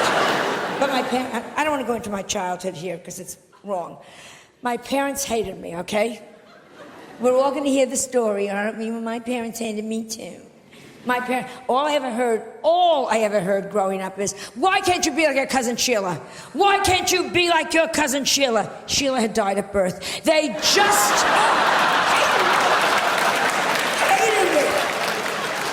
Whenever we would go, like, in front of a street, each parent would take my hand, hold our hand, we're crossing the street, and then they'd swing me into the traffic. They used to say, take candy from strangers. Ask the funny man in the raincoat, does he own a van? No, I had a very bad childhood, and that's because, and I'm sure none of you give a damn, but I was the only Jewish kid, this is the absolute truth, growing up in an all-Catholic neighborhood. You know what that's? The Irish people. Only Jewish kid in a Catholic neighborhood. You know what that's like? You were all doing Hail Marys, I was doing Hail Murrays. I mean, it was just... No Christmas tree? No Christmas tree. Do you know what that's like when you're the only kid without a Christmas? Because everybody has Christmas trees. And nowadays, it's like, well, we do it for all faiths. That's such bullshit. Yeah, we walk into an office building, and there's a Christmas tree, and there's a menorah. Bullshit. The Christmas tree goes up, up, up, up, up, up, up, up, up, up, up. There's like a little shitty menorah with 2 orange lights that some angry Puerto Ricans lit backwards. I mean, yes. Juan, you lit those lights backwards. Fuck you, you killed our Lord. I mean, it is just... So, I'm at the age where I figure, screw it, I'm gonna have a Christmas tree. I got the biggest Christmas tree I got a 2-story high Christmas tree. I put everything you could think of on that. Up, up, up, up, up, gorgeous, gorgeous, gorgeous. On the bottom, I got the manger. I got the whole goddamn thing going there. The wise men, the sheep. The only thing is, I have the baby, but I'm Jewish. I got him a nanny. It was just, oh yes. And I redressed Mary. She didn't look good. That stupid thing over her head, come on. I put her in a Chanel suit, Manolo Blahniks, and a Louis Vuitton pocketbook. You're the mother of God. Look it. It is just... Am I wrong? If she had looked like that, she would have gotten into the inn. Yes. The point is, it's about looks. Mary, she looked good. She would have done better. Mother Teresa... Oh, don't give me, oh, Mother Teresa, if she had looked better, she'd be a saint by now. Was she a bow wow? Yes. Did she need electrolysis? Let's talk to each other here. Even lepers were throwing their fingers at her. Here, get away. Because it is all about looks. This is my message, Great Britain. This is my message. Looks count. Education, looks count. I have no sex appeal, and it has screwed me up for life. Peeping Toms look in my window, pull down the shade. You have no idea. My gynecologist examines me by telephone. It is just... I started learning French really young at the age of 8 or something in primary school, and our French teacher, to help it sink in our brains, used to play little games with us. And one of the games was that we had to draw a name out of the hat, and that would be our French name for the rest of term, yeah? So I withdrew Marcel, and she taught me that if anyone ever asked the question, comment tu t'appelles, my response should be, je m'appelle Marcel, right? Now, I got all the way to degree level and 2 trips to Paris with that knowledge, and no one ever corrected me. And I went in on my first day of the lecture, and the professor goes, bonjour, comment tu t'appelles? I thought, well, this is going to be a very easy course. I went, bonjour, je m'appelle Marcel. He's like, no, comment tu t'appelles? And I went, je m'appelle Marcel. He's like, no, comment tu t'appelles? And I went, je m'appelle Marcel. He's like, no, comment tu t'appelles? I went, je m'appelle Marcel. He's like, no, comment tu t'appelles? I was like, je m'appelle Marcel. He's like, no, comment tu t'appelles? Je m'appelle Marcel. He's like, no, comment tu t'appelles? Je m'appelle Marcel. He's like, no, comment tu t'appelles. And I went, what is wrong with you? You said you were French. I went, je m'appelle Marcel. He's like, no, comment tu t'appelles? What is your name? I was like, je m'appelle Marcel. My name is Stephen. So educated. And as part of our course, yeah, we had to do a year abroad. Hold on. Gap year.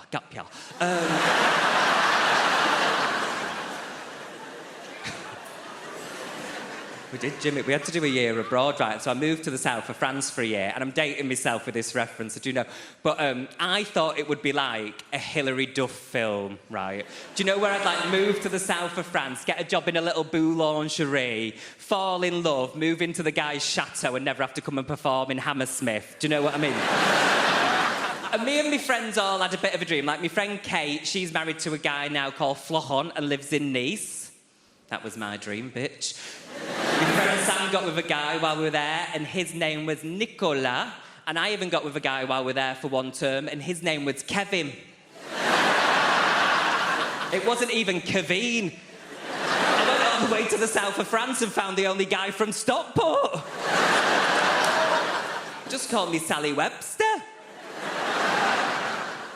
And the thing I hated the most about doing that year abroad was I don't like flying. Give me a cheer if you like flying. Give me a cheer if you don't like it. Yeah, all the ones sat in the sky. I really hate it, yeah, because everyone's like it's the safest form of transport, but that's not true, is it? Because speak to someone that's been in a crash. And that is valid. That is really valid. And I've had to find my way of getting round it. You need hints, tricks, don't you? So my therapist said you just need to sit on the plane doing this.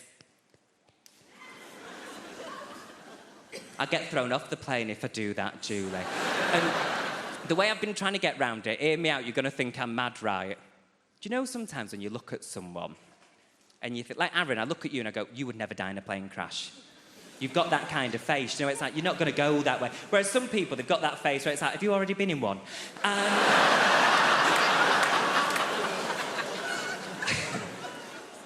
And I flew to Dublin this year, and it was the best flight I'd ever had, right? Because I found someone like you, Aaron. I found someone. Peter Barlow from Coronation Street was on the flight, and I thought, Peter Barlow's not going to die on a Ryanair flight. He's already been through too much.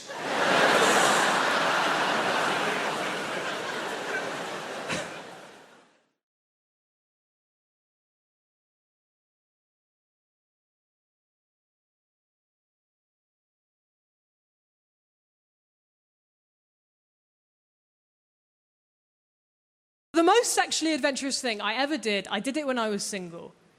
When I was single, I ordered the #1 vibrator on the Love Honey website. And the Love Honey website is a sex toy website, for those of you pretending not to know. I kind of ordered it out of spite, right? Because one of my exes called me a prude, which I think is such an extreme thing to call someone. I don't think I did anything to warrant that. The only thing I can think of maybe is once I said that I don't like morning sex. That's not a big deal. That doesn't mean that I'm not sex positive. I just don't think you should do something that disgusting in the morning. Not whilst the blackbird is singing his morning tune. But I went on the website. It was late at night. I just ordered the first one on the list because I thought that will be good. That will probably be quite nice. The thing that arrived is so terrifying. It plugs directly into the wall. It has one of those on the end of it. It uses mains electricity. It needs to be pat tested.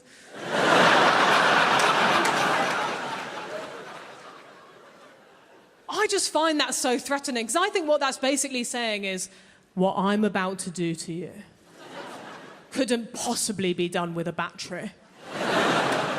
I'm gonna need that same stuff that powers your fridge.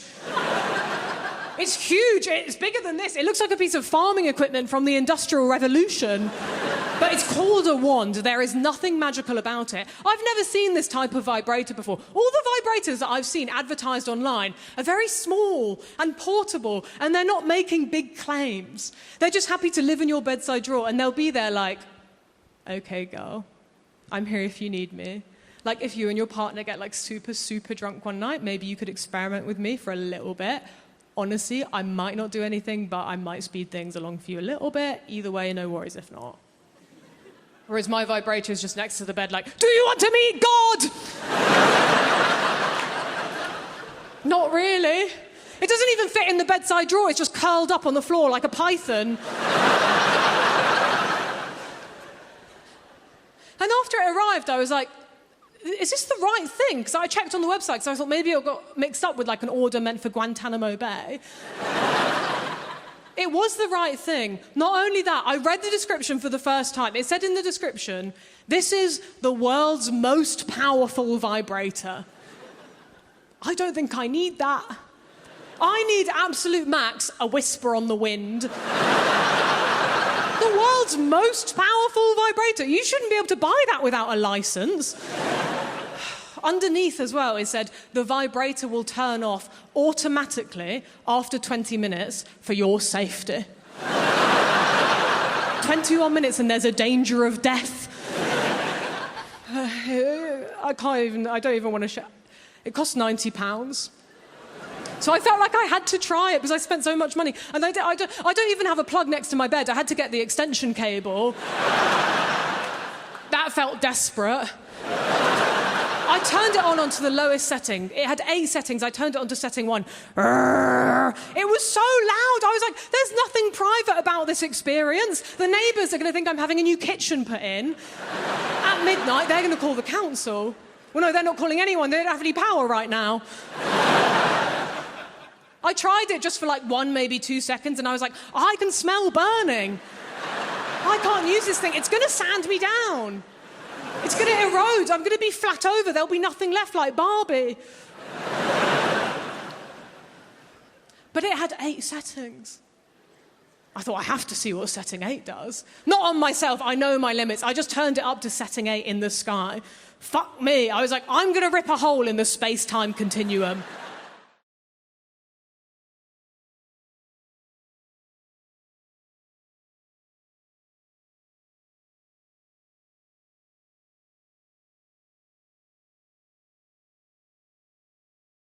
I saw a guy masturbating on the bus, and that wasn't the weird part. The weird part was he looked bored.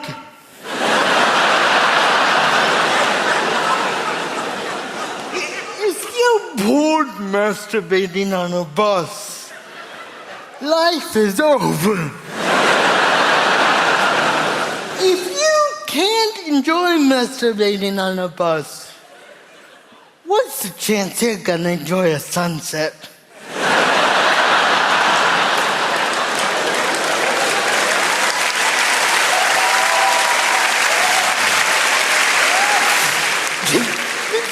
This woman got on the bus, this older woman, and me and older women have a weird relationship. So this old lady sat down next to me, and I'm thinking, oh, shit. And she turned to me and she went, excuse me, sir, do you mind if I pray over you? And I went, yes. I mind that very much. Because we're on the night bus. Your God is not here.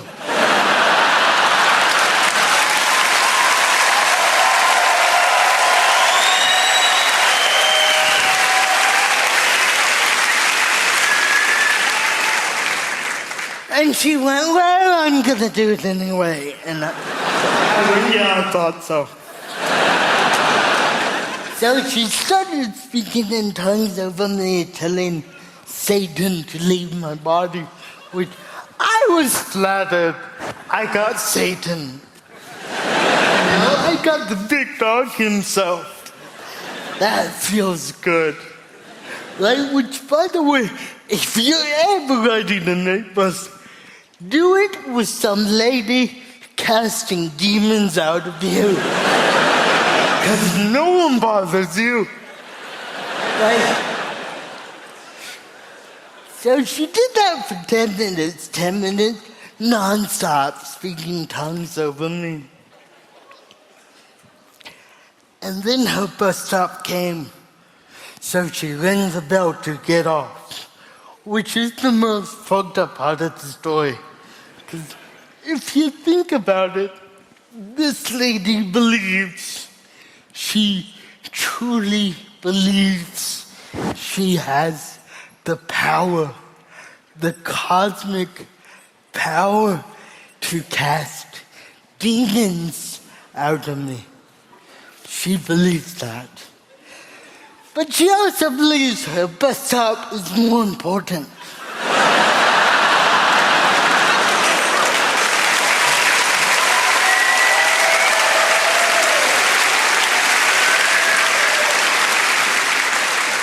She laughed and I just shouted, "Come back! You're not done yet." The man behind me shouted, "Yeah, and I almost came."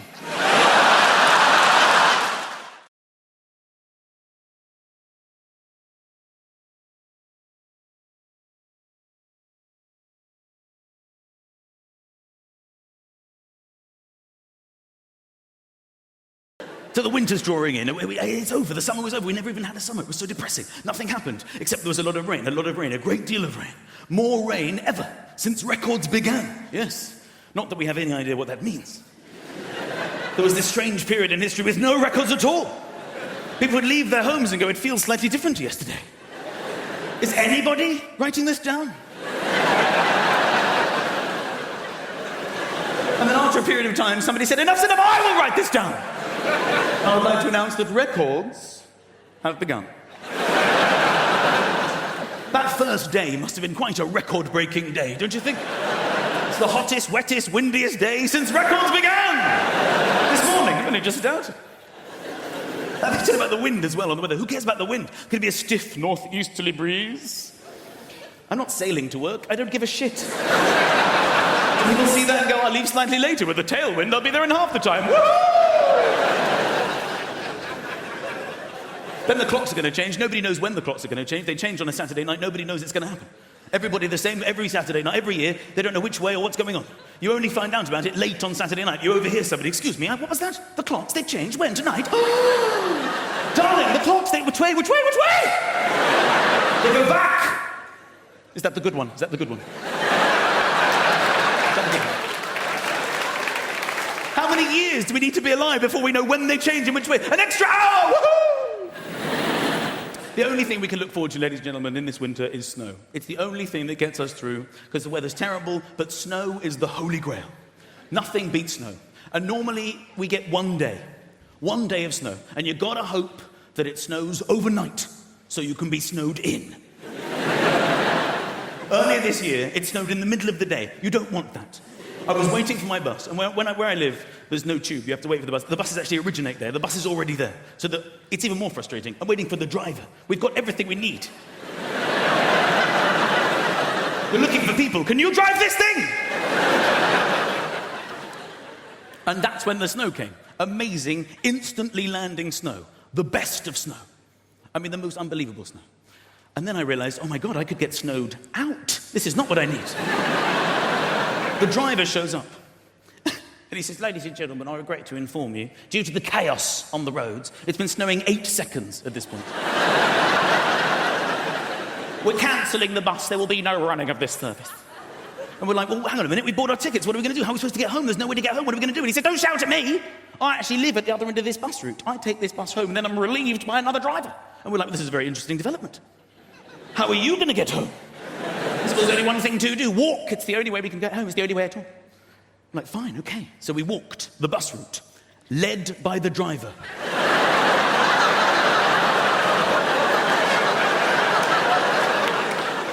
We came to the first stop. We had to tell the people waiting, there's no bus. And they joined our imaginary bus.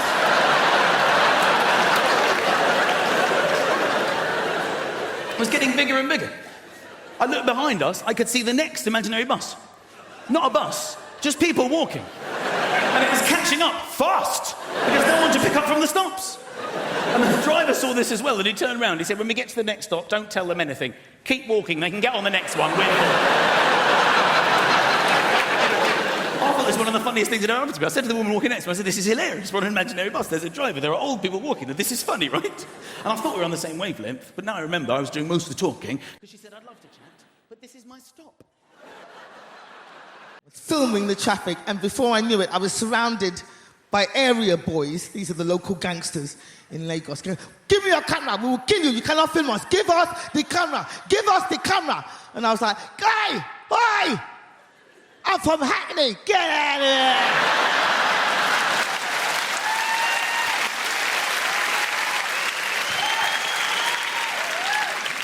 That's right, don't mess with me.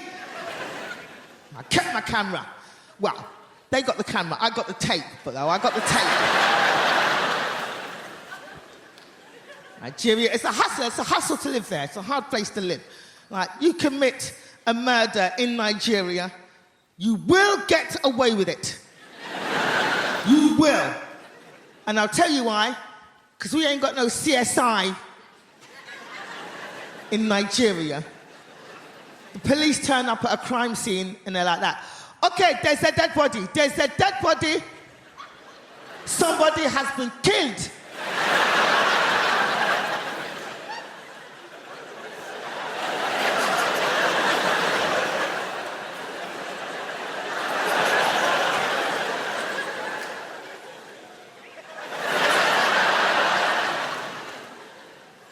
Did you do it?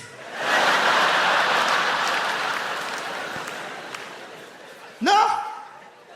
Oh, shit.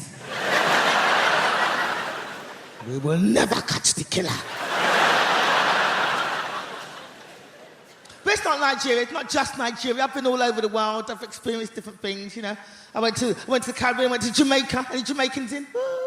I went to Jamaica, I was over there. I was over there with my friend, and my friend's great-grandfather died while we were there. And we went to the funeral home to pick up the body.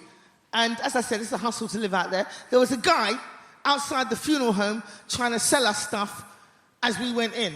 He came up to us like that. Psst, psst, come here, come here, come here. You want to buy a cheaper coffin? Go inside, get the body, bring it in the alley out the back. I'll meet you on the other side. That wasn't the worst of it, people. That wasn't the worst of it. We went in to pick up the body, and none of the bodies were labelled. I will repeat that. None of the bodies were labelled. We're like that. We're here to pick up Mr. Spencer. And the guy was like that. Right, Mr. Spencer. Mr. Spencer. Which one looks like a Mr. Spencer? You're going to have to look yourself. Come and have a look yourself. Come. Open the coffin. Is that Mr. Spencer? That's not Mr. Spencer? No? All right, then come. What about this one? Is this one Mr. Spencer? Look inside, man. I know it doesn't have any face, but do you recognize the flip flap? No, that's not Mr. Spencer. All right, come. What about this one? Look inside, man. Look inside. Is that Mr. That's not. What are you crying for? That's not Mr. Spencer. What are you crying for? Is that Mr. Spencer? No. Is that Mr. Spencer? No. Is that Mr. Spencer? No. What about this one? No. What about this one? No. Well, after about 20 bodies like that, forget it. Give me that one.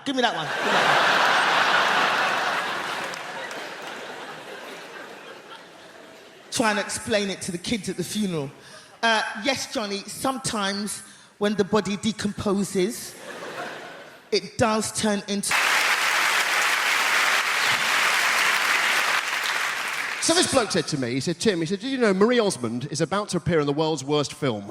I said, Warner Brothers. He said, I already have. So I went to the record shop. I said, what have you got by the doors? He said, a bucket of sand and a fire blanket. I said, can you recommend some music for a kid's party? He said, Small Faces. I said, of course they have, the kids. My mum and dad are complete opposites. You couldn't hope to meet two such totally different blokes. My local police chief does a talk on heroin, so you can't understand any of it. Tequila, schnapps, sambuca. I'm calling the shots. So I went to Alcoholics Anonymous. I said, I can't stop gambling. He said, you want Gamblers Anonymous? I said, you're probably right, I'm so drunk, I know where I am. I saw this sign, it said hairdressing for men. I walked in, there was a rabbit trying on clothes, and all these blokes going, yeah, very nice.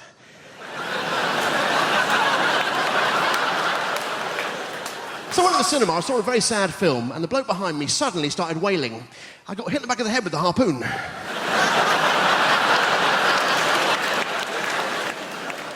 But you know, I love reading. At the moment, I'm reading My Life by Bill Clinton, which freaked me out because I didn't know he knew anything about my life.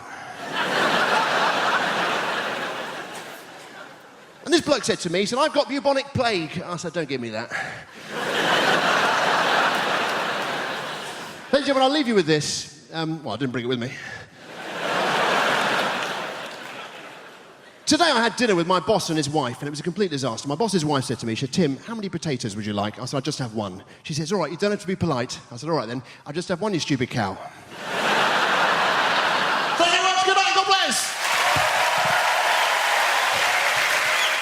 We need to bring back a sense of consequences for our actions. In this world, there are no more consequences for actions, yeah? And what I'm talking about, if there's no consequences in this life, what we need to do is bring back to Britain a simple sense of hell.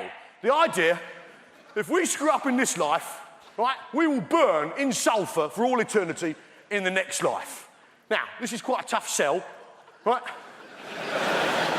You don't like that idea, do you? Right, but hear me out, this is a good idea. We got any Christians present? I need your assistance. Any Christian people here this evening? Yeah, in the pink shirt. What's your name, son? Josh. Fantastic. You're a Christian?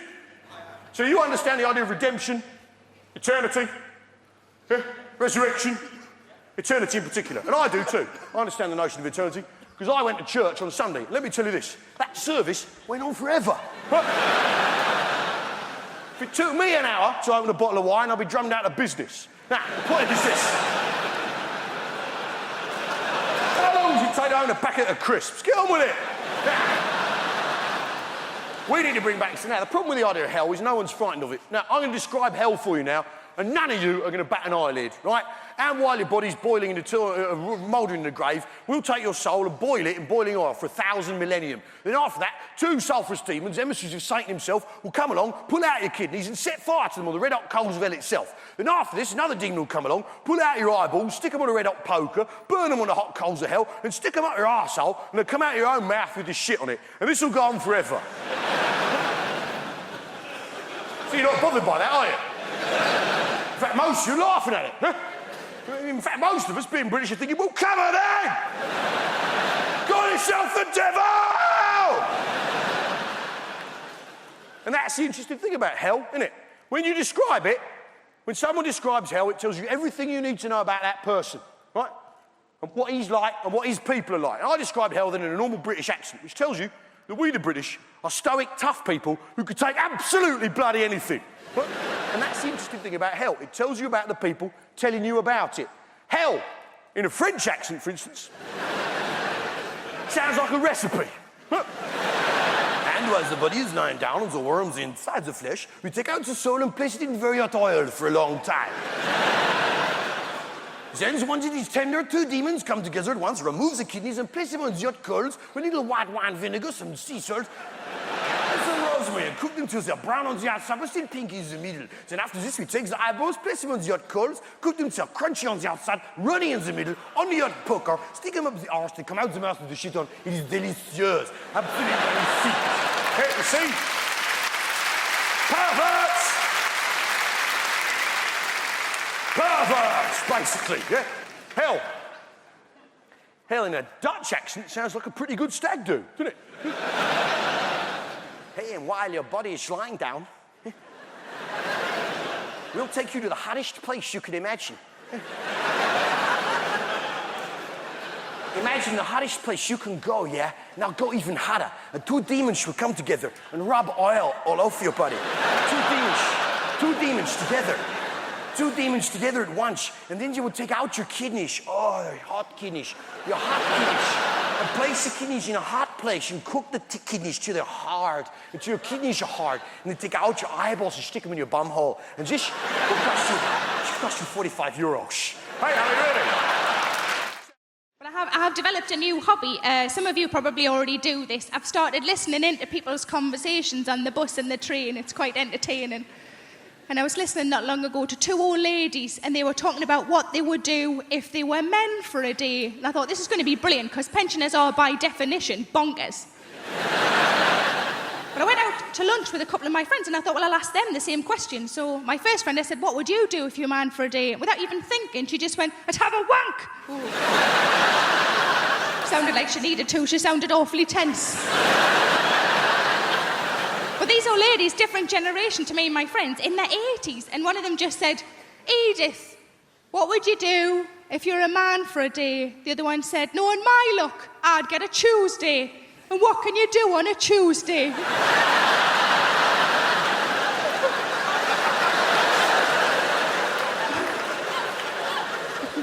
My second friend, I said, what would you do if you're a man for a day? She just said, I just do everything. And I thought she meant like in a sexual way. And I said, is that what you mean? Like you just do everything? And I said, is that what you mean? She went, no, just all the little jobs round the house. But I've been trying to go on a diet. I'm not really very successful. But I find that whenever I go shopping and I can't get into things, you know, when you try clothes on and you're the size you weren't expecting to be, I just come home and I put on a song, and the song is Big Girls Don't Cry. You know the song? There's a couple of versions of it. Big girls don't cry. Such a load of rubbish, that, isn't it? Big girls don't cry. Yeah, they do. Cry because they're fat, cry because they can't get a boyfriend, and they cry because there's no trifle left. But I was on holiday in Spain last year, and I'm bragging, I know, and outside the hotel was a lovely pool, and I wanted to go in the pool, of course I did, but I'm not overly confident with my figure in a swimming costume, and I was watching the women who were walking in the pool, and these were like tiny, you know, these wafer-thin, tiny women. And I thought, I'm not going to walk in with one of them. If I walk in with one of them, people are going to think I've bloody eaten one. And I wouldn't anyway, because there's no meat on them. So what I decided to do instead is just to walk in with the children, because kids are all really fat these days. If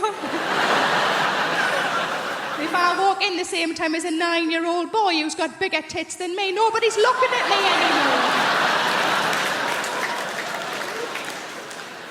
But like I say, I don't have kids, and most of my friends don't have kids, but I think if you ask any woman who doesn't have kids what would worry them about having kids would always be childbirth.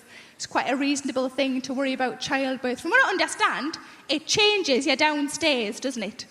It changes you downstairs. I quite like my downstairs the way it is, thanks very much. Certainly don't want a bloody extension. But it's bound to change though, isn't it? Because you're forcing a person out. That's what you're doing. You're forcing a person out. I've never forced a person out. I forced a couple in.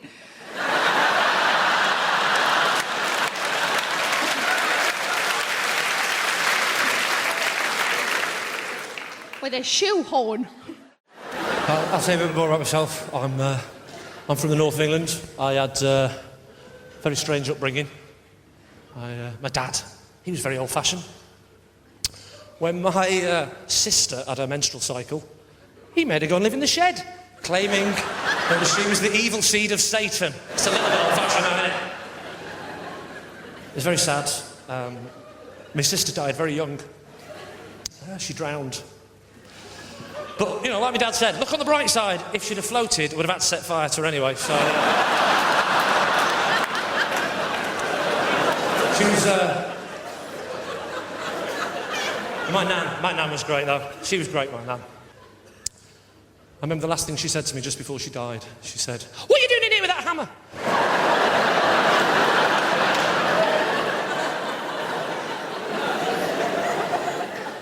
Do you ever do that thing when you're a kid where you try and slip in swear words in front of your nan to try and impress your mate? How many swear words can we fit in without nan not noticing? I'll go first. Anyone for coffee, nan? Anyone for coffee? Is it half a cup? Fuck up! Fuck up, is it? What time is it? 10 past 2. 10 past 2? Do you expect me to believe that? It's jolly well possible. Anyone for coffee? The last time we tried it in a Chinese restaurant. We went, oh, Nan, there's no fork and knife. What are we going to do? There's no fork and knife, Nan. There's no fork and knife. What are we going to do, Nan? She went, I don't know. I'll probably try and have to use the fork and chopsticks, you patronising pair of little... That's her attitude. If you can't beat them, what's the point in having kids?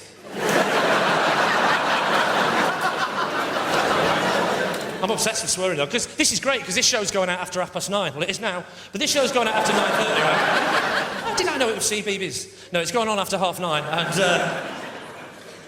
I love the fact that... I don't know why, but you can't swear on telly before 9:30, but you can after 9:30. I think the BBC, as a nation, just think we're all just sat round going, "Oh, Marjorie, would you possibly pass me the bread sauce? This fish is simply divine." "Why, certainly, Kenneth. It really is a tasty salmon." "Tell me, my darling, are you aware of the time?" "Why, allow me to check on my small pocket antique silver wristwatch, left for me by Grandpapa all of these years ago in his will." "Why, I believe it has just gone the hour of 9:30. Thank fuck for that! Let's get and shit on the Christmas tree, you dirty bitch!" Like I say, I'm from Lancashire, and I haven't got a proper Lancashire accent anymore. That went a few years ago, I'm afraid, because proper Lancashire, of course, is surprised to hell about everything all the time. And really, shoes in a shoe shop, couldn't believe it, they were great. Opened a tin of peas, looked inside, there were peas, it were great. My favourite accent at the moment is the South African accent. I love the fact that the South African accent is just... You know when you used to record records in the 70s backwards, and then when you played them backwards, they sounded forwards? That's what South African is, isn't it? It's just the record player backwards. "Hello, my name's Lee, and I'm from England." "Oh, my name's Dave, and I came from South Africa. I don't like you, get it, you living in London. It's too expensive. It's too expensive and I don't like it. Kill your parents, kill them, Beelzebub, kill your parents." Whereas the Australians, they just sound like a record that won't start properly. "Where are you from, mate?" "Oh, I'm from Melbourne, mate." "And how long have you lived there?" "Mate, 14 fucking years, mate. I fucking love it, mate." So I came to Britain in the early 80s. We were refugees long before it became fashionable. But my favourite immigrants are Polish people because they've properly confused old-fashioned racists. Have you seen them? They don't know what to do. What do we do? What do we say? They're immigrants, but they're white. I had this one bloke go, "Bloody Poles coming over here with their work ethic." Which isn't very politically correct, and I try so hard to be politically correct. Sometimes I take it too far. I was at a party recently and I said to my friend, "Have you met Steve? He's a really nice guy." My friend goes, "Which one's Steve?" Steve was the only black guy in the room. I found myself going, "Steve, yeah, he's over there. He's got blue jeans on, a grey T-shirt, sort of curly hair, and a Nigerian accent." And once I was performing at a comedy club and there was 2 black guys in the front row, like you two, but men and black. You are a man, sir, I'm sorry. It's the lights. And I said to them, "So how do you two know each other?" And they looked at each other and went, "We don't." Might as well have had NF tattooed on my forehead. I didn't, it was felt tip. I like friendly, a little bit of friendly racism is nice. When I was a little girl, I used to always go to my friend Katie's house, and every time her dad opened the door, he'd go, "Hello, Shappy, been on holiday?"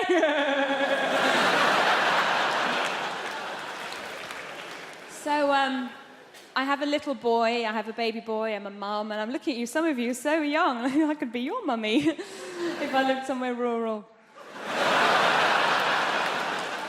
Like a lot of women, I got to my 30s and I thought, I've got to have a baby now. Well, my mum's still young enough to look after it for me. And I went to all the antenatal classes, and this woman came up to me, one of the other mums goes, "Oh, how are you planning on losing your baby weight?" And I was like, "Well, I was just thinking of having the child." And she was like, "Oh, I'm going to be a yummy mummy. I'm going to lose all my yummy mummy." That's just like a middle-class way of saying MILF. I was so happy when I found out that I was pregnant. And we had a scan and we knew that it was a boy. And people said to me, "Why did you find out the sex of your baby? Didn't you want a surprise?" Well, it's going to be a boy or a girl, do you know what I mean? The only surprise would have been if it was a puppy. And there are no puppies in my family. There's one goat, it's not a blood relation. Thank goodness I have a child now. It was no fun being a broody Iranian woman. Every time I said to people, my body thought's ticking, they'd hit the ground.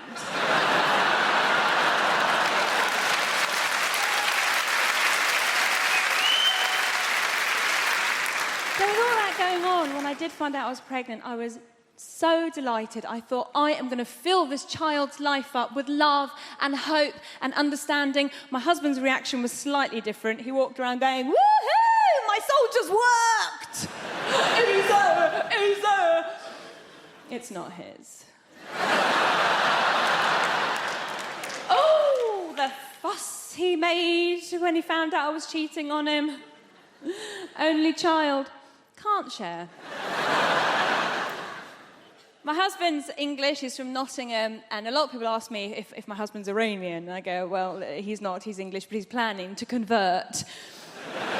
His family are absolutely lovely, and when they first met me, they kept going, oh, Shappy's so exotic, she's so exotic, which means foreign, but not in a way that we hate. Are any Welsh people out there? Tell them! Tell them how good it is now!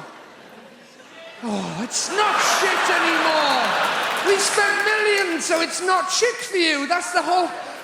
Welsh people, where are you from? Fair enough, it's shit. Yeah, quite right. Yeah. I'm trying to explain that the place has improved and you lob Swansea in just to... Lucky Swansea's still a desperate dump, isn't it? Let's face it. Devoid of any hope whatsoever, Swansea. Have you been? There's a sign on the way in that says, kill our children, not your speed, isn't there? Yes. I'm talking about places like Cardiff and the places that have... Yes! These places have improved. We've had development money. We've done... Cardiff Bay, have you been there? Go there on holiday. It's lovely. We've done it all up. You've got cafes and bars. You've got the sea down there now. It's amazing. Shoo, down where the shit was, that's all sea now, most of it. And it's going to be amazing when they finish it. Has anybody seen the posters of what Cardiff Bay is going to be like when it's all done? It's not. It's going to be amazing. There's going to be people chatting, laughing, texting. Welsh people, these are, presumably. Having interesting conversations over dinner. We're all going to be a lot better looking by the time it's finished as well. You look out. Where are they going to get these people with fashionable glasses and teeth from in Cardiff? I got no idea. You've got to admire their optimism, haven't you? Fair play. Talking of optimism, you've got Cardiff Bay. I was there not long ago. Some of these restaurants, some of them have got tables outside. Al fresco dining in Cardiff. They're having a laugh on me. I tried to have a Twix at a bus stop in Wales a few years ago. It was too wet to eat, to be honest with you. Everybody's pretending it's Madrid. Come on, we'll sit outside. Your soup bowl's filling up faster than you can eat it, for Christ's sake. Stop raining! You never get past your starters after 7 hours of soup and rainwater. You give up. So your gin and tonic's overflowing, the little umbrella's blown inside out. Turn it back into the wind! Turn it back into the wind! There's waiters with frosted eyebrows fighting their way to the table. Spaghetti carbonara! Spaghetti carbonara! Sure, I'll get another one! I'll get another one! There's people throwing life buoys to their bread rolls. I'll pull you in! I'll pull you in! Peas being airlifted to safety. Oh, Wales is improving. Even the valleys. Go to the valleys on holiday. Even the valleys. They are. Shut your face. They're getting better. They're getting better, the Welsh. I did a gig in Pontypridd. Yeah, in the Welsh valleys. Were you there at the gig I did when there was a piece of sun-dried tomato on the stage? Not bullshit. In a real piece of sun-dried tomato. We couldn't even do the gig. Everybody was just staring at it. I couldn't get them back. I couldn't get their attention. That's not local to your area, is it? The sun-dried tomato. Hey, there was a pile-up in the valleys a few years ago because somebody mentioned satsumas. Did you read about that? Somebody's trod in that, haven't they? That's what's happened. Do you live here now, madam? Do you live here? Are you from the valleys? My boyfriend is from the valleys. Your boyfriend? It was probably him that trod in the sun-dried tomato and dragged it all the way back. That's what he probably stepped in the sun-dried tomato in London and took it all the way back to the... He must have been shitting himself on the way back. They'll kill you for that in Pontypridd, won't they? Get it off me, they're gonna kill me, they're gonna kill me! Ditch the shoe, ditch the shoe! My girlfriend said to me, have you been having sex behind my back? I said, who the fucking hell do you think it was? And another thing, it wouldn't kill you to look round once in a while, check how I'm doing. Well, I'm Jimmy Carr, and we've got Alan Carr on the show later on. How about that?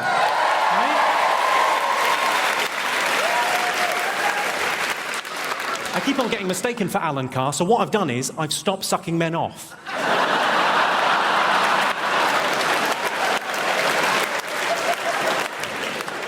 Don't get the wrong idea. You know, I'm a very gay-friendly act. I was asked last year to judge Mr. Gay UK. I said, no problem at all. He's against nature and against God, and he's going to hell. Right, who have we got in the audience this evening? We've got Nikki Hamilton-Jones is in. Hello. I've seen your show. Yours is the one where you get ladies naked and then they cry. We've all been there. For me, that's a very successful Friday night out. Have we got James Morrison? Is James Morrison in the house? Where's he? Can't believe it. Hello, James. How are you? An amazing musician, especially if you find James Blunt a bit rocky.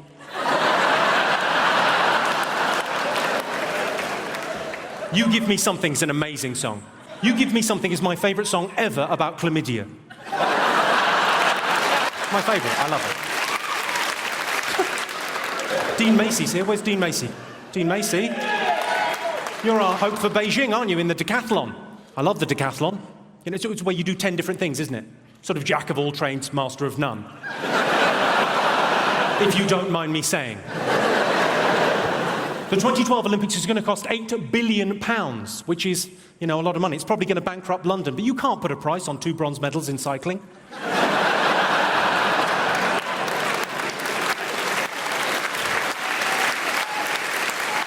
Incidentally, ladies and gentlemen, the highest speed ever achieved on a bicycle was done by a British man, 166 miles per hour on a bike.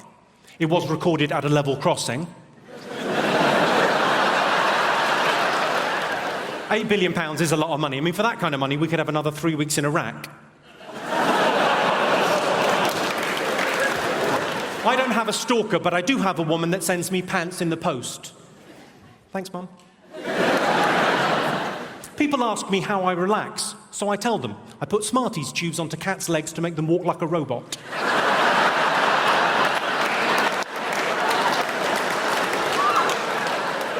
If I'm really stressed, I make them go down the stairs. It's adorable, they look so confused. I realise some of you will be worried about the cat. Don't worry about the cat. If it's hurt, if it breaks its leg, it's already got a splint on. I should warn you, don't kick off this evening. I'm middle class, but I'm hard. Al dente, you might say. If you got the al dente reference, you're middle class too. Well done. I've got quite a posh voice, though. Would you agree with that, Hammersmith? It's quite a posh voice, but we've all got a phone voice. Mine's quite breathy. I quite like those phone sex lines. I like them because they're the only place in the world where premature ejaculation is an advantage. I once came in under 75 pence. You know, when you're in love with somebody, you rarely see them at work. You rarely see them doing the thing that they do and you can't. It's extremely attractive. Go follow your partner someday to work. If they're having an affair, it'll be a hideous conclusion. But just watch them doing the thing. It's really cool, because you can't do it, they can. You go, I fucking love, you're fantastic, you're glorious. Particularly when they're saving a life. Jesus, you're there going, oh, you're beautiful, I love you, and you're making me look good right now. Yeah, she's my girlfriend, look at her, she's glorious. She's saving her life, trophy bird, right? I had to be peeled off the doctor the day of the mini-stroke. Seriously, she was underneath me going, that's very flattering, but could I deal with the situation first, right? And I was behind her going, no, she'll be unconscious for a while, yes. Apologise, she's actually in the room tonight. Sorry about that. But it is nothing more attractive than seeing the person. I mean, the doctor here, have you a partner there with you? Have you a boyfriend or a husband with you? Yeah, he's a teacher. He's a teacher, so he's not in the medical trade. My teacher friend, isn't it sexy? Have you seen her ever deal with an emergency, have you? Not yet. Not yet, he said, laughing. Get her to run over one of these feckers on the way home tonight. Dude, it's extremely attractive, but the one bad thing is you're very clannish people, the doctors. They have a tendency to hang around together in little groups, right? Okay. My teacher friend, do you have to go to loads of social events where it's just you and doctor? Does that happen to you, my friend? Does it? I hate it. Yeah, I know, it's a nightmare. I hate it, he said.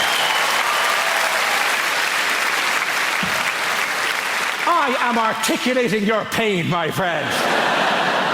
He hates it, ladies and gentlemen, because there's times I've been at dinner parties and it's doctor, and I'm the only feckin' muggles in the room, right? And they don't know half as much as you give them credit for. My friend, if you're ever at another dinner party and it's all doctors, feck with their heads. It's remarkably easy to do. If you're ever out with a load of doctors and they're going, well, today I performed a conductectomy. You just go, yeah, but what are hiccups? Exactly.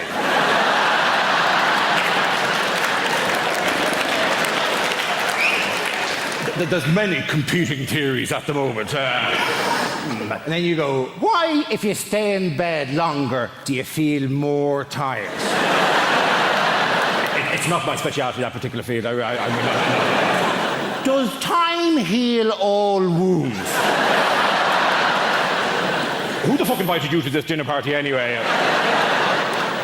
What are the oil of Olay 7 signs of aging?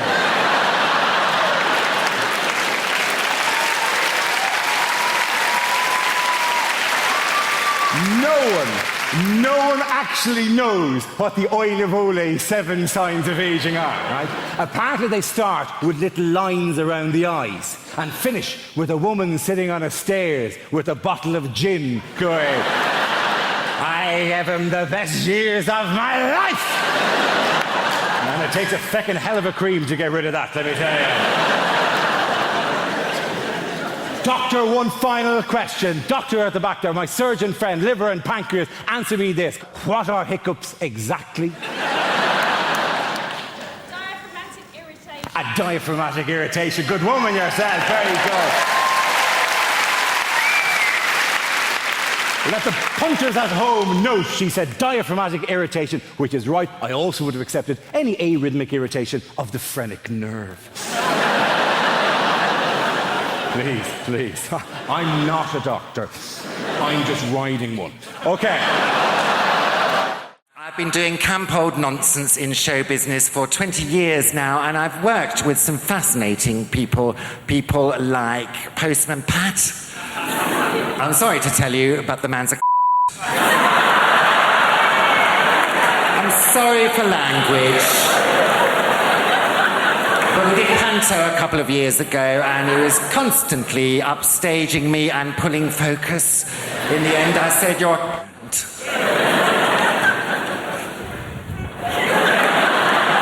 doesn't walk like that off stage, you know, it's all put on. And on the other hand, you know, I've worked with some fascinating people like Dale Winton. Dale Winton and I went to stage school together, and when we were both about 15, we shot up together. Dale is lovely. He'll do anything for anybody, anything from helping an old lady across the road to buggery. There was one awful occasion when he got a bit confused. Afraid so. Bugged an old lady across the road, but she saw the funny side of it. Put it down to youthful high spirits. But if I had to think of a highlight of my career, well, there are two, really. I did 2 Royal Variety performances, and you get to meet the royals afterwards, which is the whole point, really. Have you met them, Abby? Not encountered any royalty, it's just a question of time. The second Royal Variety was in front of Her Majesty the Queen, and I was standing there with Frankie Dettori on one side, and she got to me, and just before she got to me, suddenly became aware of a little kind of smidgen of wind that was trapped within, as can happen, and I thought, well, I can't really drop one in front of the Queen. That's probably treason. So I'll have to get rid of it, and because sometimes you can get rid of wind from whence it came by, willpower and internal squeezing. I had a go at that, but I wasn't going anywhere. So I let nature take its course, and unfortunately, on that occasion, I shat myself. Isn't always the way, though? Just when you're about to meet a monarch. It was all right. I better just explain, because I'm on this special diet, no wheat, no meat, no dairy, no cigarettes, no alcohol, I barely breathe diet. And as a consequence, my stools are not as other people's. They're very, very compact, kind of capsule-type affairs, hardly any bigger than a Nurofen Plus. And fragrant, I might add, generally lavender-scented, sometimes with a hint of juniper. People use them as drawer fresheners. They will be on sale in the foyer as you leave. Like an ideal Christmas gift. And she said to me, "Oh, very, very good. Were you very nervous?" I said, "Oh, just a tad." And so I thought I'd better get rid of it, and I shook my leg like that, and it shot across the stage. Who should be over there but Dame Shirley Bassey? Well, she's a wise old bird, and she saw it coming, and she deflected it like that. It shot through the air. Who should be over there with her mouth open as usual but Claire Sweeney? And I'm afraid, poor old Claire, she's been talking shit ever since. We're here to talk about relationships. Let's crack straight on with the first slide. Don't laugh at that. That's not meant to be funny, please. Let's not have another Folkestone on our hands, please. Making divorce work. Now, given that it is a rocky ride, an emotional roller coaster, I start off with a joke, ladies and gentlemen, just to loosen us up. Here it is. If you're going to get divorced, you have to be like the man in the toll booth. Why is that, Keith? Well, you have to be willing to accept, this is the joke, change. It's a zinger. When you divorce, there is sweeping change. Change is right across your life, in every area. One of the first things to change is the locks. Please don't laugh at that, please. You may come home one day and find that your key no longer fits your wife's lock. Another man's key is fitting your wife's lock. And stop it! Stop, I'm stamping on that. Riaz, with a Z, please. Stop it. It's not that sort of a show. Well, I mean, it's not a show, is it? It's a talk. But it's not smutty. So you may come home and find that your key no longer fits the lock. Good. Yes, it can. And it can be very difficult to tell why a relationship is going to go wrong. Why is that? Well, I think it's because at the beginning of any relationship, when two people get together, there's always a sense of what? Hammersmith, at the beginning of a relationship, a sense of... Pardon? Worry. No. Anyone else? At the beginning of a relationship, a sense of... Foreboding. Foreboding is the wrong answer. Lust. No.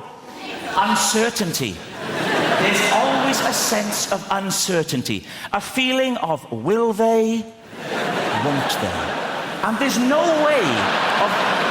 Please, Hammersmith, take it seriously. We're talking about emotions. A sense of will they, won't they? And there's no...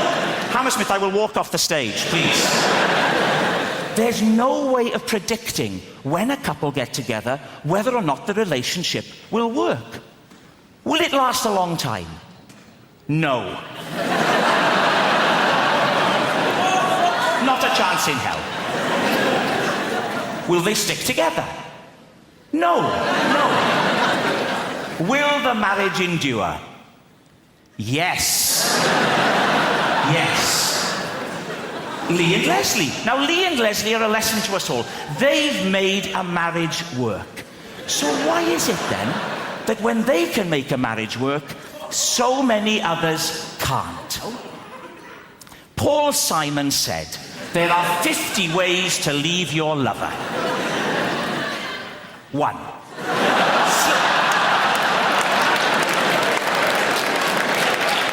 Hammersmith, time out. Please start to take it seriously. 1. Slip out the back, Jack.